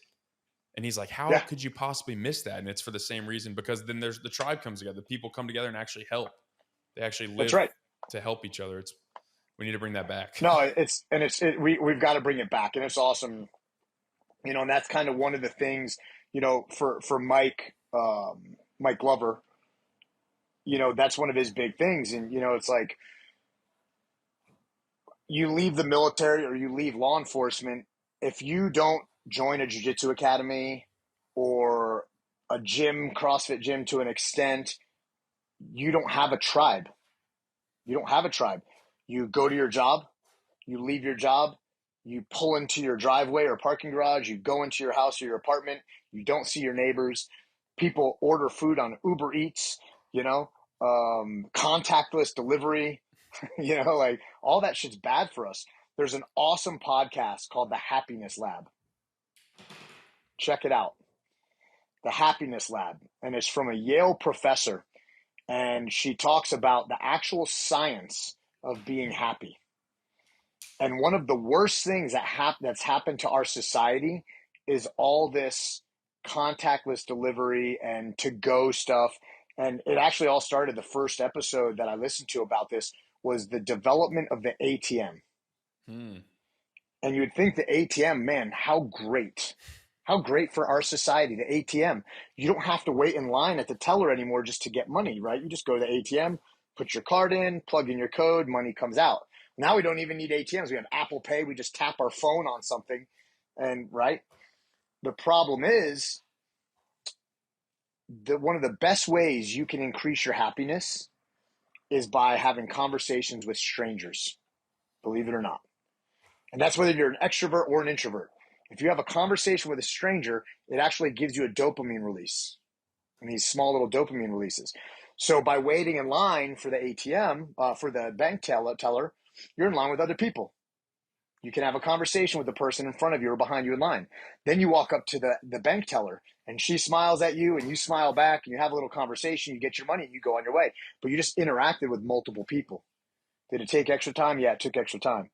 But Like a taking minute. that away from people, right, exactly. But taking that away from people has actually really negatively detracted in our society. People don't know how to interact with one another anymore. People don't know how to have conversations. You know, social media and internet and all this shit has made it even worse, where people type whatever they want in a response. I'm like, God help you if you ever said that to me in person, what you just typed on Yeah, Instagram. Like, I 100%. would knock your fucking teeth out, you know, like, you know, but it's like, I don't know. You need a tribe. Here's an interesting concept about jiu-jitsu that I heard from one of my buddies who I met through jiu-jitsu. And you're training, right? Inconsistently right now, but I trained pretty hard for a year, and then I've sort of been moving back and forth. I just got to Austin full time, so I'm looking at. I went to a Gracie Hamida gym, tried that out. I'm going to go to Henzo Gracie at some point here soon, and then I've been to 10th Planet as well. But yeah, Don't go to 10th Planet. Here's the deal: before you get started, right? You got to train in the gi. Yeah. Oh, I like the gi. You got to train in the gi, right? You should do 80% of your training in the gi, 20%-ish in no gi, right? You need to understand no gi, but you got to do your training in the gi. So Jason Repsch, he does a lot of the stuff at the Henzo Gracie in Austin. Okay. And he's a buddy of mine. If you tell him you know me, okay, he's a buddy of mine. Good dude. That's funny. I was talking to my uncle about Henzo Gracie this morning, so maybe that's synchronicity. Yeah. So he's a really good dude. They've got a lot of good guys there. Runs a good program. Gracie Humaida is a great organization, and obviously Tim Kennedy, who I know, he runs a Gracie Humaida gym near the Austin area as well. Yeah, he's the one up north. I've been going to the one south, but I went to a couple classes and they were awesome. Yeah, you can't go wrong, honestly, with either of them. I think Paulo Brendau or something is the name of the instructor I went to. I don't know him personally, but I know who you're talking about. He's like a 6th degree black belt. So I saw his belt and I'm like, oh, okay. Yeah. He's got a little bit of experience, right? I'm like, I'll listen. But back to that point and I kind of want to touch on that too after this, but my buddy, I had never thought about this and it struck me so hard. So if you think about what used to happen back in the day before all this contactless interactions in society, like the ATM, I'd never thought about that. But back in the day, as a young boy, you're wrestling with your brother, you're wrestling with your dad, you're playing sports, you're playing football, you're playing basketball, you're wrestling with your neighbor friends, you're wrestling at school, you're doing all these things, physical contact. Like there's a spectrum of physical contact. I don't know if you can see my hands, but on one side you have sex, which is the most intimate physical contact you can have. On the other side is no physical contact. And what we've done is we've slowly drifted to the extreme. So there's like the middle is gone. It's either sex or you don't talk, or like literally like people don't touch, they don't shake hands anymore. They don't do any of that. Like all this fist bump stuff and like whatever. But what jiu-jitsu is, especially for men and women too, but like for me, my experience as a man is it exposes you to that middle ground of human touch where it's something to your psyche. Like we're meant for that. Something about it is like innate. And we're absolutely meant for that. Holy cow. Yeah, absolutely. I mean, the science behind hugs, right? The science behind hugs. That's all jiu-jitsu is. Yeah. So I have a buddy whose call sign was Mohawk, but it was an acronym they developed it was Minister of Hugs and Kisses, right? And because he would hug everybody, right? And like that's the ongoing joke here at Fieldcraft. I come in, I hug everybody. I'm a hugger, right? And the joke is like 8 seconds. You got to hold a hug for 8 seconds. So I go and I hug everyone. I'm like, is it getting weird yet? Right? Wait till it gets weird. When it's getting weird, we can let go, right? You know?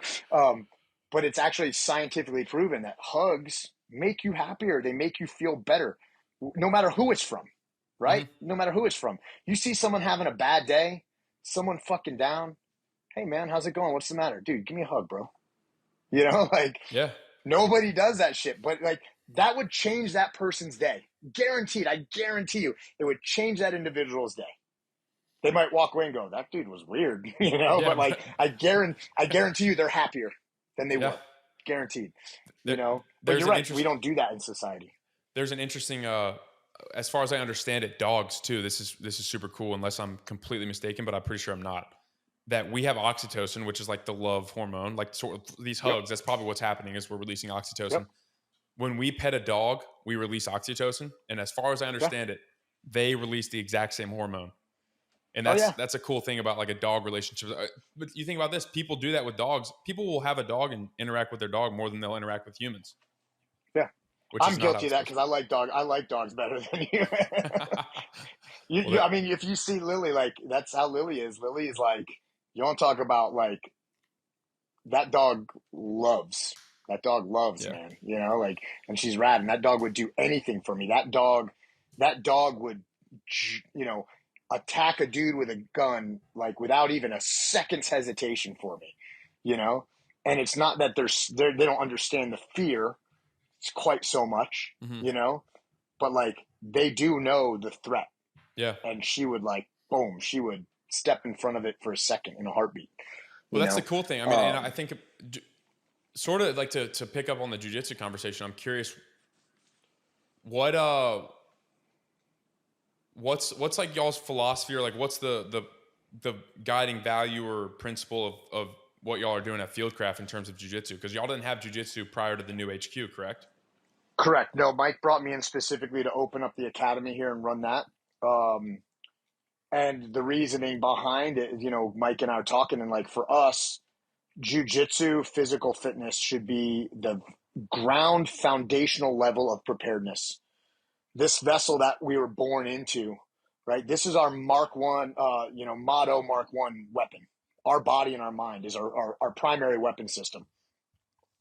And if that weapon system is not maintained, not cleaned, not operational and functional, just like a gun, then it doesn't do you any good. You could have the sexiest, coolest AR-15 out there, right? With freaking the best optic and the best light and the best infrared laser, blah, blah, blah, right? But if it's broken and dirty and has gunk in it, then it's not going to work. And our bodies are the same way. So he's like, I really think jiu-jitsu should be the foundation. You want to talk about perseverance. You want to talk about struggle. You want to talk about choosing hard, doing something hard, and then building your body and mind into a weapon. Jiu-jitsu is like the most encompassing of that. Jiu-jitsu is hard, super hard. You know the deal, right? It's going to test your will. It's going to test your emotional patience. It's going to test your mental patience. It hits every widget. Not to mention, it builds a tribe. You build a closer bond with your jiu-jitsu training partners than you ever will in a gym lifting weights. Hey, can you spot me, bro?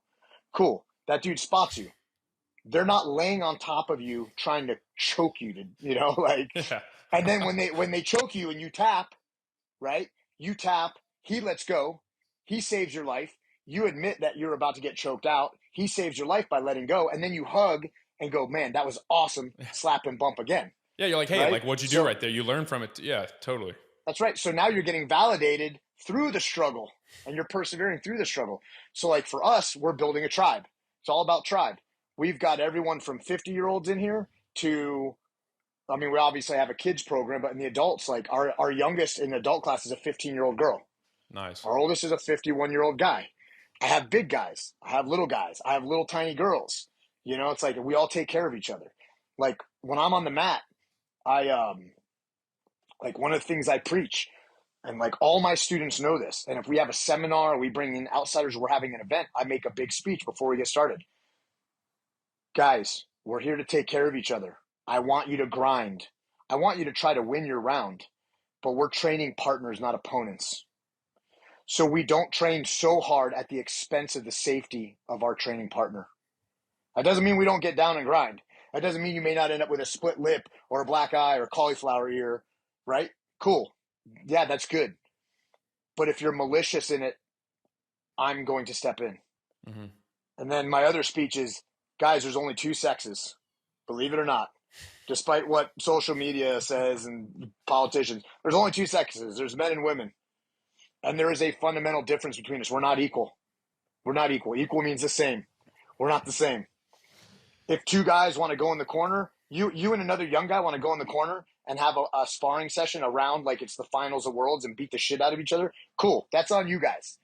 But if one of my guys is too rough with my girls, I'm going to do the next round with you. And I'm going to show you how it feels. I'm going to fuck you up, you know? Or I might just stop you mid-round and be like, stop, you're rolling with me now.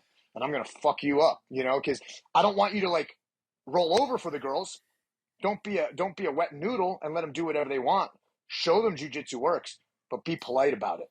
Be a gentleman. Take care of them, right? So I started training at, I consider myself extremely lucky. My coach Phil Gentry out of SBG in Atlanta. Nice. SBG is a really good organization. I absolutely, he was my third podcast. And I was like the first person out of my immediate family or friend group that came on the podcast. And he just invested in me from the beginning and showed me a lot of love. I have so much respect and love for him. He always says there's a difference between training hard and rough. You want to train hard, you should absolutely not train rough because, as you mentioned, we're partners. And then another thing, you know Leah Stumpf, I'm assuming? I know Leo, yeah, real well, yeah. Yeah, so I had her on my podcast, and actually I posted a clip about it today where she was saying there's a difference between men and women in jiu-jitsu. Like they're slower, they're more fragile, or they're more mobile. And she was just acknowledging the fact that there's a difference. So I find that interesting. I'm like, okay, one of the most elite women grapplers in the world will tell you there's a difference. Right. And then you see, I've seen it firsthand. It's so crazy. Dudes it's like they're trying to prove something. I don't know. And it's like they try to prove something against a 90-pound woman. I'm like, bro, that's a pathetic example. All you're proving is that you're fragile, bro. Your ego is fragile. That's all you're proving, you know? And like, I roll with everyone from my 9-year-old daughter. And my 9-year-old daughter, she's been training since she was 5, you know? I will roll with her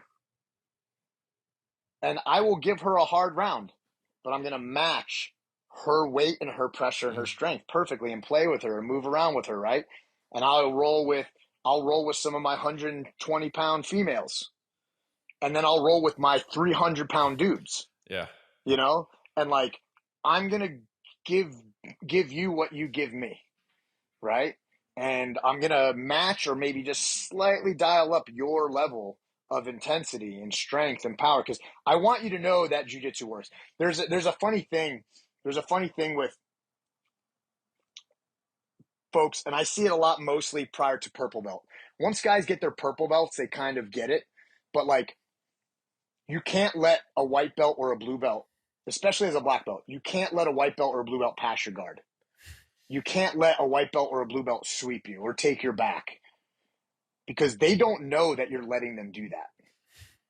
Unfortunately, they don't. They just don't know. Oh, I sweat professor today. No, I mean, he said he was good. And like, no, right. I don't let my students sweep me. I don't let my students pass my guard. I don't let my students take my back. I don't let my students submit me. I will play with you. I will work with you. Sometimes I'm practicing something new that I'm trying to learn.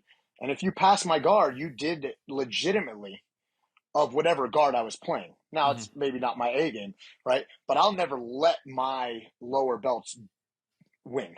Yeah. Right? No participation trophies. No participation trophies. I'll let you work.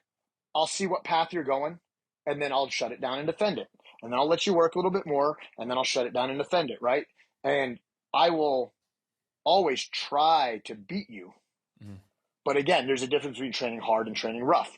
And there's a difference. I've had students of mine go, can you give me one like competition level round?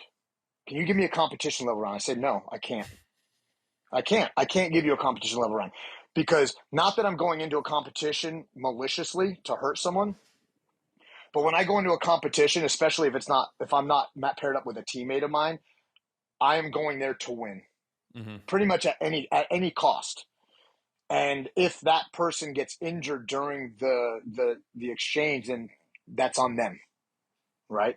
And I'm not willing to do that with my students or my teammates. That doesn't mean like, you know, some of my guys here, I've got, I got another professor here who's a little bit bigger than me. He's really good. Me and him have wars, man. Wars. And there's always one of us kind of bleeding afterwards, right? Because we grind hard, but we're still not at 100%. Mm-hmm. We're at like 95 to 98%. Because we're still like, we'll be going hard, end up position. I was like, bro, is that your bad knee? Okay, cool. Right? Or he'll do the same thing. Hey, you good here? Right? I was rolling with one of my guys. One of my guys is a 260-pound brown belt and a really good brown belt, like super savvy.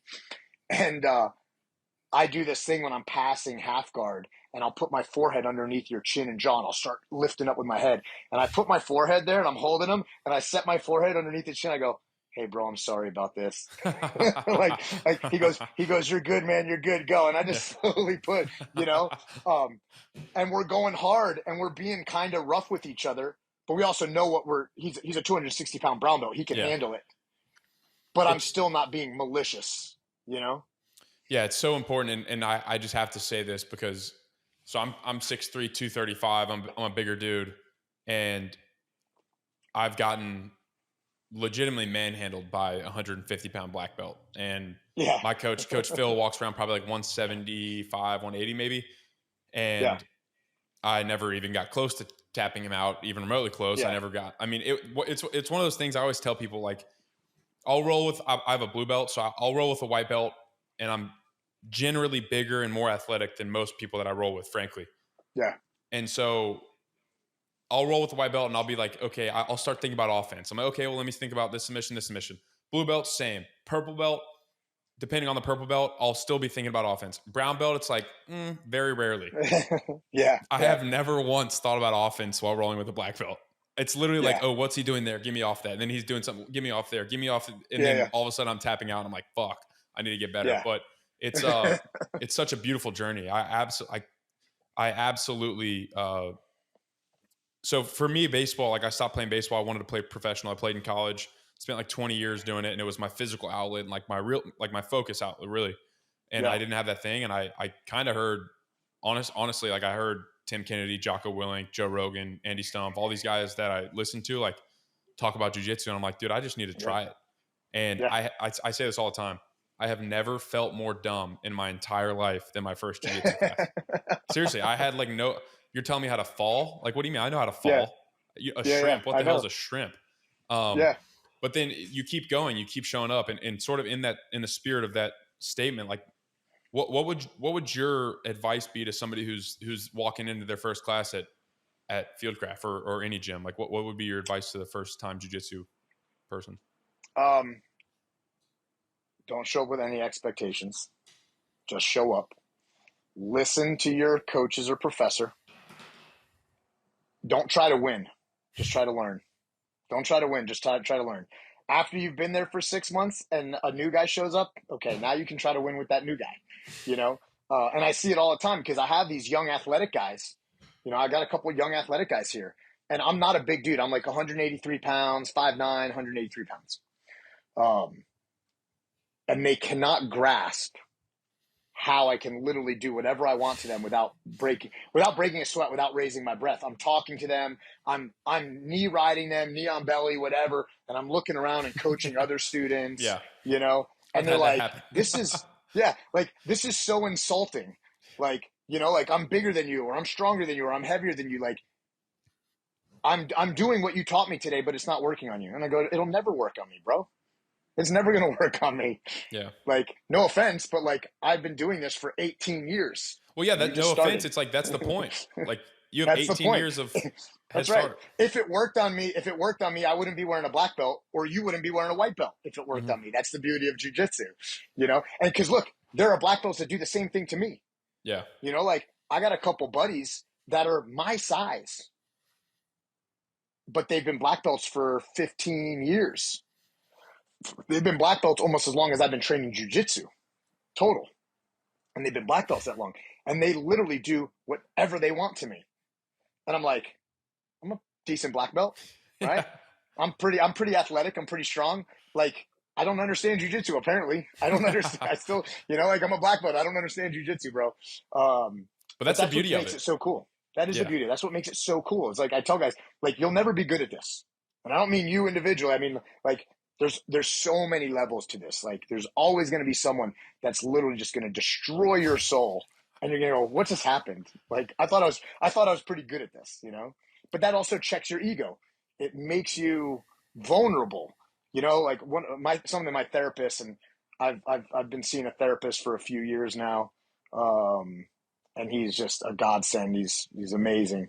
But one of the things he said is like, without being vulnerable, there's no growth. You can't grow without being vulnerable. Well, every time you're on the mat, you're vulnerable with your training partners. You're vulnerable with your training partners because you're going to lose, and then you're going to win, and you're going to win, and you're going to lose. And by losing, you're getting choked out or arm barred or whatever. Like you're struggling. You're going to be vulnerable, and that's how we grow, right? So that's what makes jiu-jitsu so cool.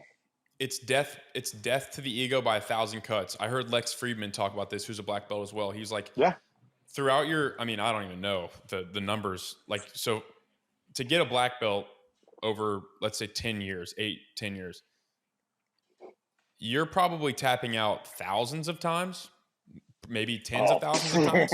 Yeah. And so his point was like, every single time that you tap, every time you do that, that's your ego going, oh shit. Like taking one step. And then you basically just get to rebuild yourself back up. And I've noticed it too. Like even with Coach Phil, I remember rolling with him one time and he armbarred me. It was an armbar, triangle, and a wrist lock at the same time. And I'll never forget it. And I mind you, I'm like 50, I'm 20 years his junior. I'm probably 50 pounds heavier than him and more athletic. And I'm just like, what the hell just happened, dude? Like, I don't even want to talk about what just happened. I literally just got choked. I don't even know which one I tapped to, honestly. But the point is, it's so nobody has. There's very few places in life nowadays where I think, at least young men, from my perspective, that we have that. We don't have the ego checks. Oh yeah, no, we don't. And we need them. And like, we need them. And like, yeah, you could go to your CrossFit gym or whatever, and like, you know, maybe someone in that WOD has a faster time than you. But it's not the same as like you're trying to strangle me and I'm trying to strangle you, you know, and like it's just not the same. It's far, far, far different, and it doesn't build the bond. It doesn't build the tribe. It doesn't quell the ego. I always say, like, if you train jiu-jitsu for real and you roll with everybody and you don't dodge rolls, right? Because I roll with all my students. And like, I roll with my brown belts, and like, yeah, they catch me every once in a while. And like, I don't, like, it is what it is. Like, they should. I started catching professors when I was a purple belt. So what makes me any different? Like, purple belts and brown belts should start catching me once in a while, you know? And if you dodge those rolls because you're afraid about getting tapped by a lower rank, the ego, that's a bad look on you. And it translates down to your students and your culture in your gym, you know? So I roll with everybody. And if you roll with everyone, like, I think it's impossible to be an egotistical asshole, you know? Like, I think it really is, you know? It's like, you know, like, and that's the thing. Like, I get it. Like, yeah, I run this gym. I'm the big fish here. I'm the big fish here because it's a new gym. But there's a couple of fish that are like chomping on my heels. And then at another gym, I'm not the big fish. Or when I bring in one of my buddies to do a seminar, I am certainly not the big fish. I'm a freaking guppy, you know, and they're a great white. And like my professor came into town and taught and did a seminar about a month and a half ago. And when he and I slapped and rolled, all my students stopped rolling and just sat and watched. It was like a competition. And they all just, because I'm like, and I'm literally rolling with my professor, and I'm like, yeah, enjoy it while you can, guys. All of you that are watching me get my ass kicked right now, I'm giving it back to you, you know, like joking, obviously. 100%. But they've never seen, like, they're like, oh my God, that was awesome to watch. Like, how does he do that to you? I'm like, because he's a 4th degree black belt, you know? Well, like, he is a world champion. I've heard, so I'm going to, I listen to a lot of Jocko and Mike Glover and Tim Kennedy and Fieldcraft and all this stuff. I consume a lot of that content. I've heard Jocko say when he was up and coming, and I think he like just got his black belt or whatever, and people would be like, I'm going to get you one day. And he's like, guess what? Jiu-jitsu works. So yeah, if you get me in a choke, I'm going to tap. If you get me an armbar, I'm going to tap. It works. And then Tim Kennedy, one of the things that I think about that I just love, and it's kind of stemming into a question I have for you, is I've heard him. I mean, obviously Tim Kennedy is UFC fighter and just an incredible grappler and all this. To hear him talk about when he rolls with Gordon Ryan, it's like, oh, I'm like, oh shit, dude. Like Tim Kennedy's a black belt and he's talking about Gordon Ryan like he has no chance. And I'm like, there is levels to this stuff, man. It's are there different. levels, man. There are levels. It is crazy. And yeah, you're like Tim Kennedy. Tim is they would say people are built different. Yeah. People are built different. We're not all equal, bro. Tim is an absolute savage. Tim is like a literal gorilla in human form, you know? That's what I've heard. He doesn't get tired. He always has energy. Like he's just incredibly strong and powerful. And don't get me wrong, like he earns it. He puts the work in, right? But he's always going, and that work takes discipline. But you don't fight in the UFC unless you're like literally on another level and a freak of nature. But then it's the same thing with Gordon from a no-gi grappling perspective. You know, Gordon is right now the elite of elite no-gi grapplers.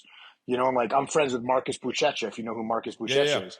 You know, Marcus Buchecha is 6'3", 6'4", 265 pounds. Literally one of the best Brazilian Jiu-Jitsu black belts ever to walk the planet. The most winningest black belt ever. And, you know, I watched him at ADCCs a few years back, and Gordon Ryan just manhandled him like it was nothing. And I'm like, I don't understand it, because I've drilled and rolled with Buchecha, and he treats me like an infant, like a toddler. Like he just boop, boop, boop, like, oh, good Greggy, man, good job, bro. You know, like, what do you mean good job, dude? You did whatever. Pat you on the there's head. not even, yeah, exactly, dude. You know, and you know, like there's levels to it, man. It's like, but that's what makes it so awesome. Like you're never going to be the big fish. It's not like you see these, all these traditional martial arts senseis, whether it's karate or taekwondo or whatever, even Krav Maga, right? Which we're not going to talk about Krav Maga. Yeah, we'll leave that for another time. But you know, you look at these guys and they're like sloppy, a little overweight, soft. They look like, 10 pounds of baby shit in a 5-pound sack. You know, it's like, if you really still roll and train, dude, you can't be that way. Like, yeah. I know some old cats are still professors, and they're old dudes, but they're still savages, bro. Maybe they got a little belly on them now, but it's like, it's not fat. It's like hard, you know? It's like, you know, so. The question I have kind of on that in terms of levels and the fact that I've never felt more dumb than walking into my first jiu-jitsu class as a 20. I can't remember if I was 22 or 23, but either way, what would you say to a guy listening to this that's 23, 24, 25, 28, and is like on the fence about jiu-jitsu? What would you talk to him about? Jump, swallow your pride, walk through the freaking door, and shelf. I don't like saying shelf the ego, because part of a healthy ego makes us competitive, right? So there should be a little bit of ego, but in my opinion, not when you first start. Like the first month or two, shelf that shit and just learn. Open mind, just learn. When you roll, don't try to win. Just try to learn. Try to practice the technique that you learned that day. I'll see it all the time. We'll drill a technique. First week or first 2 weeks of jiu-jitsu, we'll drill a technique. We're drilling, learning this system, these concepts. And then I tell guys to grab a partner, and the brand new guy's just spazzing out doing whatever. I'm like, what are you doing, bro? Like, try to use the jiu-jitsu that you've learned thus far. And if it doesn't work, you're going to get submitted, and then you're going to reset. And then you get to try it again, and you get to hone it every single time. That's how you're going to get better at jiu-jitsu. If you just try to, see red and bodies drop, like you just try to go, then you're doing yourself a disservice. You're not learning what you're being taught by your professor, by your subject matter expert who knows more than you, Well, and so the other thing to that is like, nobody's going to want to roll with you. Like, Well, no, that too, no, yeah. and then you're not going to get better because nobody's going to roll with you. It's literally, That's right. that's how it goes. And I don't know if I've ever said this on the pod, but one of the biggest compliments Coach Phil ever gave me was not really spoken. I showed up a tad bit late to a class, and long story short, his wife was in the class too, and I just got my blue belt, and he let me roll with his wife because he was teaching. He had me roll with his wife, and I was like, I took that as a massive compliment because I'm like, okay, that's that man's wife, and Absolutely. of all people in the class, that shows a level of trust. exactly. And I might have even told him afterwards. I was like, thank you for like trusting me enough to do that. My point is, that's like what having that experience now. I aspire for that to be the case in the gyms that I go to. I want to be the guy that's like, I'm going to be good at jiu-jitsu. I'm going to continue to train. I'm going to train hard. I'm going to work hard. I'm going to be there.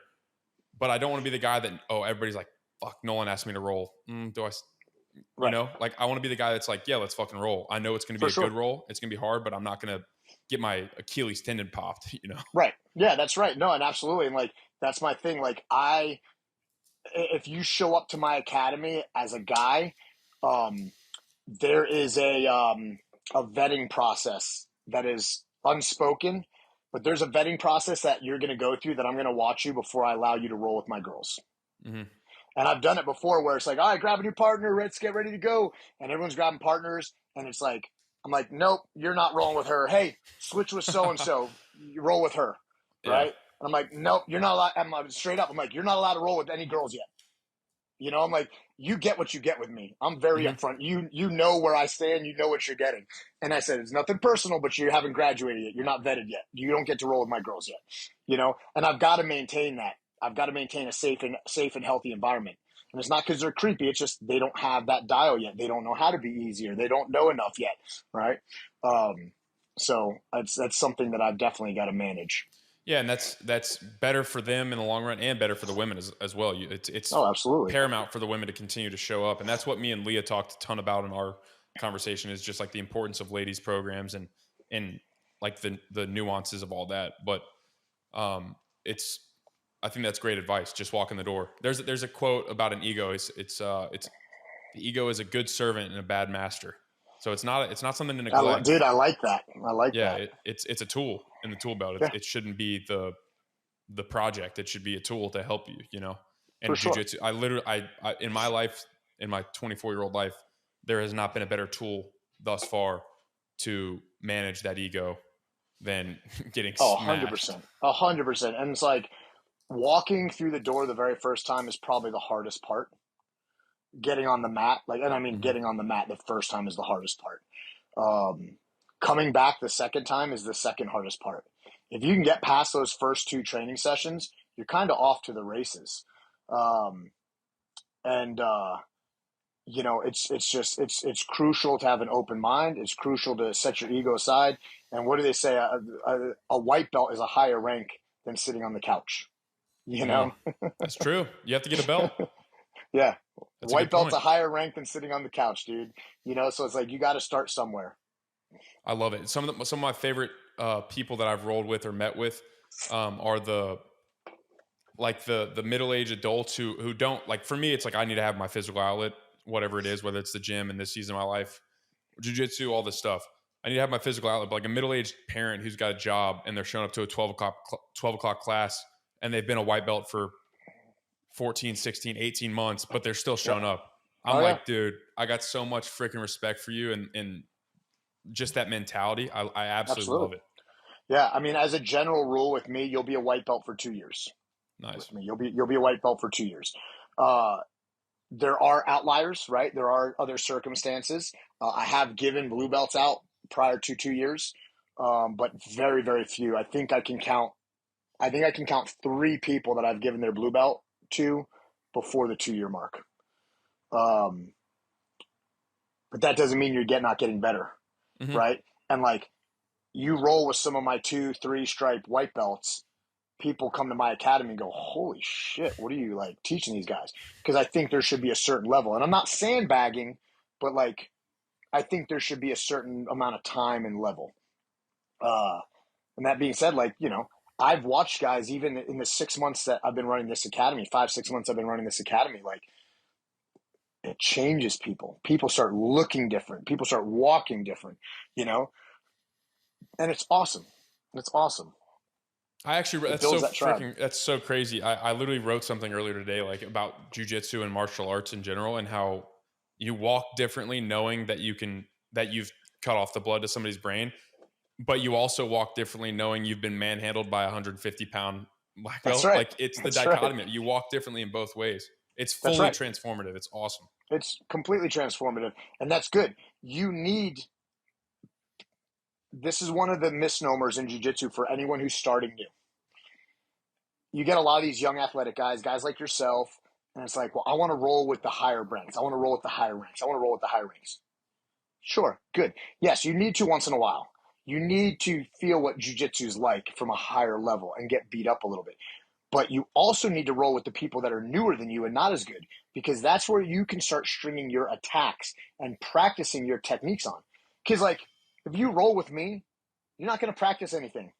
Like I said, I'm just going to be on defense. I'm going to be like, yeah, you're not going to practice anything, right? I'm going to be leading you down the path that I want you to, and then I'm going to submit you, and then I'm going to slap you on the back and give you a hug, and hey, good job, bro, let's go again, right? But then you get to go roll with the 2-stripe white belt who's been training for 8 months, and now you get to start practicing your stuff, and then you beat them up a little bit, right? And it's important to have both. It is very important to have both. So for new guys, don't only seek out the higher level people, right? Because you have stuff to offer to the lower level people too, you know? So it's just one big, like, it's just a big old journey. And it's, like you said, it's never ending. I saw a video, I think it's in the Choke documentary, of Hicks and Gracie, where he's rolling with Haleo, and Haleo's like 85. And I'm like, that's what I want. Yeah. I don't care about, I really don't care about belts. I don't care about like championships or whatever. I really just want to be able to do it with my grandkids. I think that's like my guiding light in terms of martial arts. Oh, it's awesome. It's absolutely awesome. You know, it's like we have a competition coming up this weekend, Saturday. And it's Grappling Industries. So it's a local competition, but it's a bigger organization. Grappling Industries that runs a pretty good organization. And I think I've got 10 of my students competing. We're a new academy. These are no stripe white belts. These are white belts that have been training for anywhere from 5 to 3 months. Nice. You know? That's awesome. And I've got them competing already. I've got 10 of them. I'm competing because you got to lead by example, right? So I signed up, and I think the only guy in my division is a 215-pound black belt. So whatever. Just 2 people in the division. Well, yeah, because especially like unless you're traveling to IBJJF, there's not a lot of black belts, right? There's not a lot of black belts at higher ranks that sign up. And then my 2 kids are competing. Nice. So my little girl and my son, you know, like that's awesome. Like I can't wait for it. Like, and we're gonna build, we're gonna build a bond and a tribe together as a team, you know. And win or lose, man, you're putting it on the line, you know. So it humanizes you too as a professor. It humanizes you if you compete in front of your students. It humanizes you, and I think that's important. I think not a lot. I've seen professors that don't roll with all their students or dodge certain students. And don't get me wrong, like there are times where I'm like, I'm not rolling with you. I'm injured, right? I'm 45, dude. Like shit hurts. Like I can't roll hard every night. I can't. Not to mention like when my students see me at night class, I've already taught and trained twice. I've already taught my 5:45 a.m. class. I've already taught my lunch class, probably rolled some, and now it's nighttime. So you're there the first class. I'm there my third class. Like I'm not rolling tonight. Sorry, boys. But I make the rounds. I do a rotation, and I roll with all my students. I think that's important because it humanizes you, you know, and that's important not to – people can get, what do they say? Like absolute power absolutely corrupts. Yeah. And I think you'll see a lot of people like end up getting this sort of God complex. Whether it's martial arts or whether it's social media or fame and fortune, you know, you see these people get like a bit of a God complex. It's hard to do in jiu-jitsu if you really train, you know, like I got a white belt. It might be impossible. Yeah. I got a white belt here who's about your size, right? He's about 225, 230, maybe a little shorter than you, but he was a 2-time state championship wrestler here in Utah. The guy's a savage. Yeah. Savage. And he's a white belt, bro. Dude, he gives me everything that I want in a round, bro. It's fucking a hard round, dude, you know? Well, those wrestlers got, wrestlers are just different when it comes to that. Like Yeah. that's such a leg up in my opinion in terms of Oh, like for sure. starting. It's not And even he's close. still, I mean, he's a high level grappler. He doesn't Hmm. know a lot of the nuanced jujitsu stuff. You know, like I'll play a lot of sport guards and I'll end up sweeping him and then he gives me his back and then I'll end up choking him. But it's not easy. Yeah. It's not easy at all, you know? That's all So you can ask for. it keeps you humble, man. Yeah. The other thing is like the competition. It's like we talked about, you brought up the vulnerability. Like you're making yourself vulnerable in front of your class. Cause a lot of you can get into a place where you're in your gym. And if you're the professor, you can kind of curate everything really exactly how you want, if you really wanted to, but Absolutely. you can't curate a match. So when your team and your students can actually watch you put yourself out there, I'm sure that builds a lot of trust. Absolutely. For sure. Hey, lead by example. You know, it's like, it's one of those things. You've got to do it. You've got to, if you have a standard that you expect, going back to law enforcement, you know, like if there's a standard you expect, you better at least meet, if not exceed that standard, Yeah. you know? So It's a great point. And we're crossing that 2 hour mark. So I'll let you get out of here. But it's funny how that actually I'm just, about to go teach kids. I got about, 35 minutes before I go teach kids class. that's awesome, man. I'm about to, I can't tonight, but maybe tomorrow I'll go to Henzo Gracie. What the Jason, Jason Repsch. I don't know how to spell that. Okay. Rebsch, I believe. Rebsch. Good deal. Yeah, that's awesome. Well, Greg, thank you so much, man. That was enjoyable Yeah, brother. conversation. I took like a whole page of notes too, so Nice. that's how Awesome. you I know love it's it. good. I We can appreciate do your time, part two, man. man. We got a lot of more cool stuff we could talk about. So we could definitely do part two if you want.